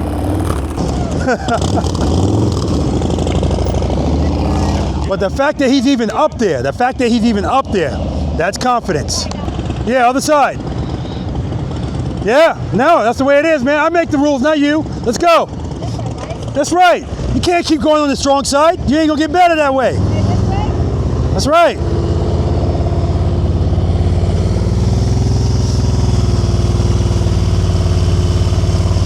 Ruben wanted to go on his strong side because he's trying to get the top of the Snowman. Now you had your shot. Now we got to go the other way. This is the weak side. So how are you going to get better at the weak side? You got to practice it. In fact, you got to practice it more than you practice the strong side. That's why that one side is already strong. It's already strong. If one arm's stronger, you're going to keep lifting weights on it and not do the other side. It's going to be lopsided. All right, he's early.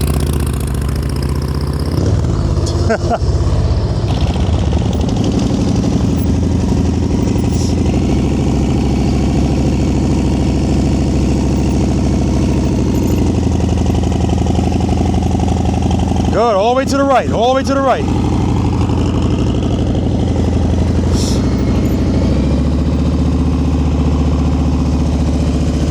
Good, nice and smooth. All the way to the left, all the way to the top. Good, commit, clutch, clutch, clutch. Woo! Trust and believe. Oh, man. You had that, you got that, man. So listen, when that happens and that bike's leaning, don't lean with it. It just makes it scarier. Counterbalance. All right, good job. Take a break.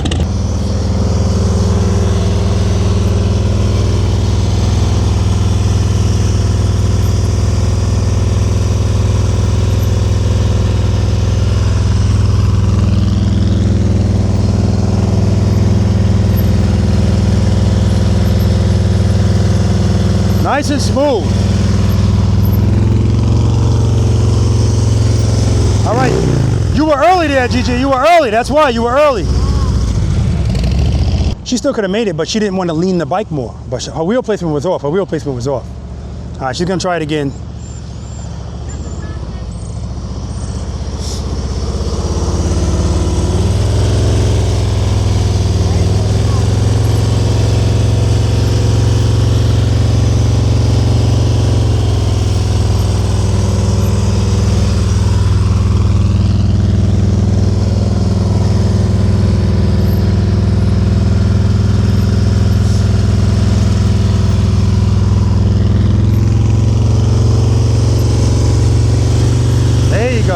There you go.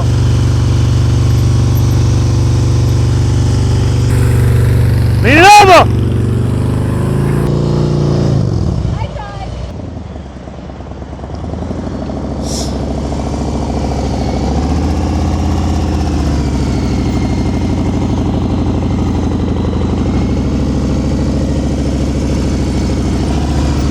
All the way to the left. Good. Good wheel placement. Excellent wheel placement.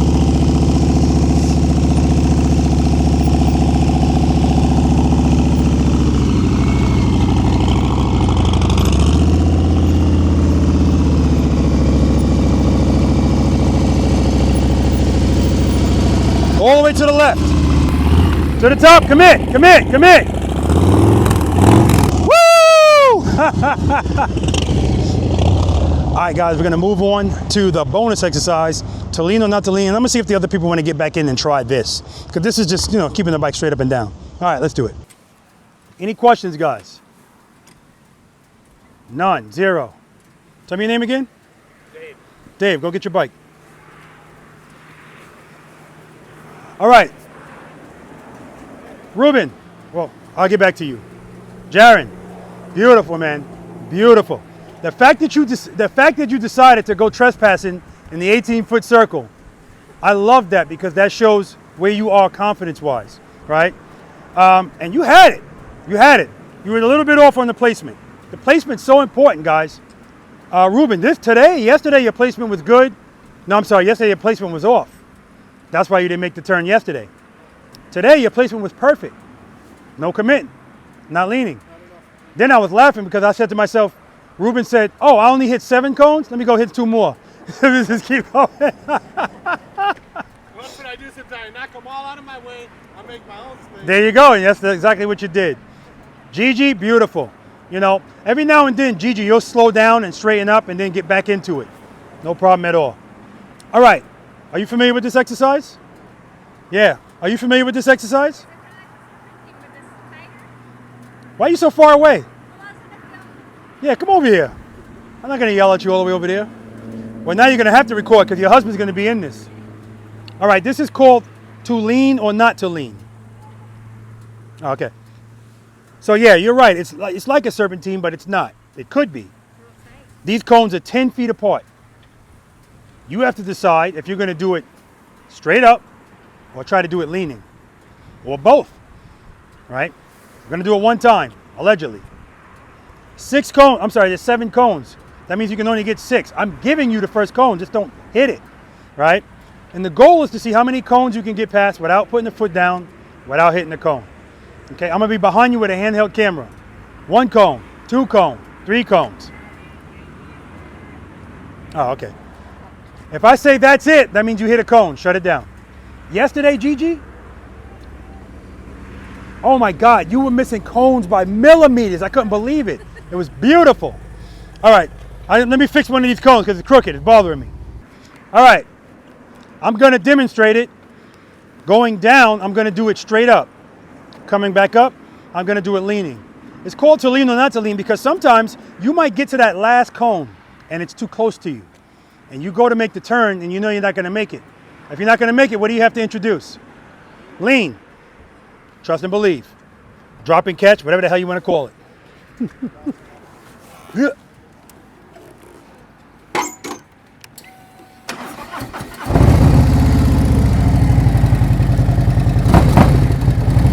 Two, break.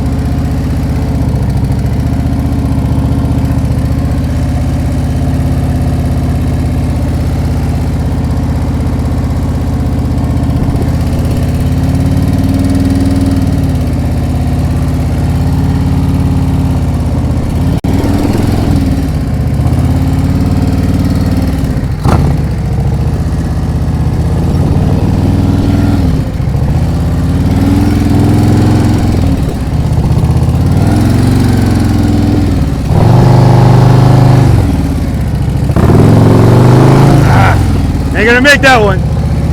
All right, let's do it. There you go.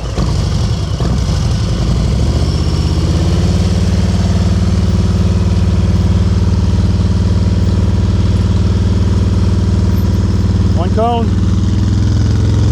two cones, three cones. Very nice. The handlebar turns are just nice. Four cones. That's right. Trust and believe. You're good.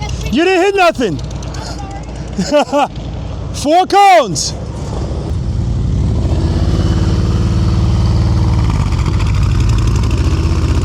One cone, 2 cones. That's it, that's it, 2 cones. 2 cones.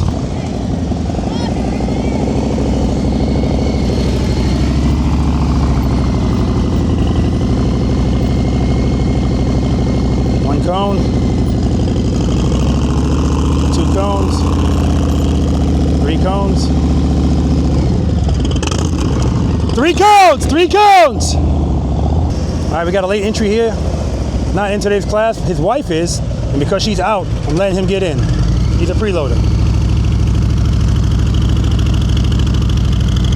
1 cone,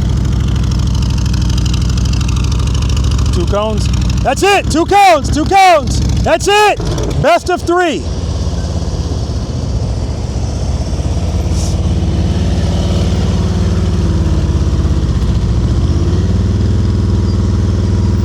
One cone. Uh-oh. 2 cones. She was late on that one. That's it. 2 cones. That's it, Gigi.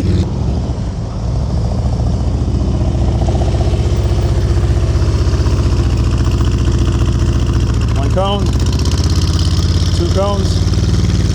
3 cones. 4 cones. 5 cones. 6 cones. There we go. That's what I know.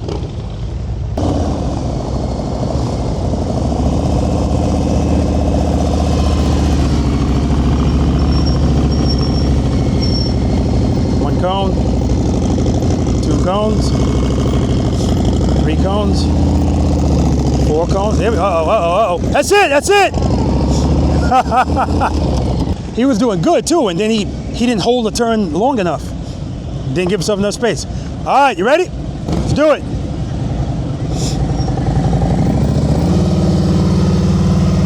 I'm glad he decided to come in because he was just gonna watch it. It's 1 cone, not turning the both enough. That ain't gonna work.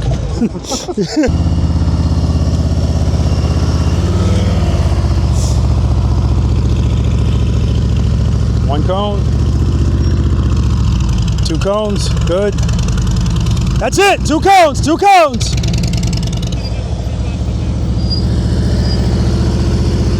That's why I love doing this, guys. Because sometimes you have off days. 1 cone, uh-oh. See right there, she lost it again. 2 cones, this one's gonna be tight, but turn the handlebars good. 3 cones, good. 4 cones, she's back. She's back.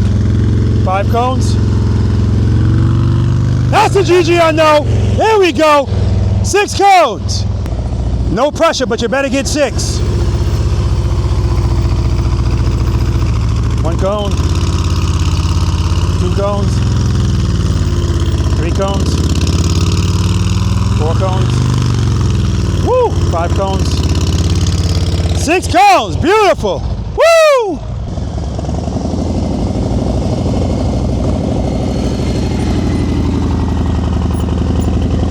One cone, 2 cones, 3 cones, woo! 4 cones, 5 cones. There you go, Garen! 6 cones, baby! License plate frame was missing by inches.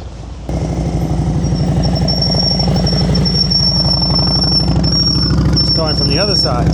1 cone, 2 cones, 2 cones, 2 cones! All right, this is it. You need 16 cones. Good luck. You need 16 cones. Mathematically eliminated.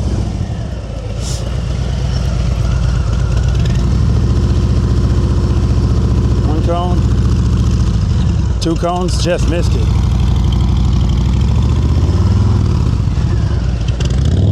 Two cones, 2 cones. All right, guys, exit interviews, exit interviews. How you feel? I still feel nervous, but at least I know things I need to work on. Exactly. Tell me what you need to work on. Oh, from the beginning. That's right. The first 3 That's right. steps. That's right. The first 3 exercises. Yep. Yeah. That first one. That's what I want you to focus on. Smooth, short starts and stops. Practice it. Practice it. And if you need to incorporate 2 and then go back to 1, that's fine. Riding without the brake, just using the clutch, waiting until you absolutely need it. You know, we have to reprogram your brain. That's all it is. You remember what you rated yourself when you first came out? Like a 30. Any change in that number?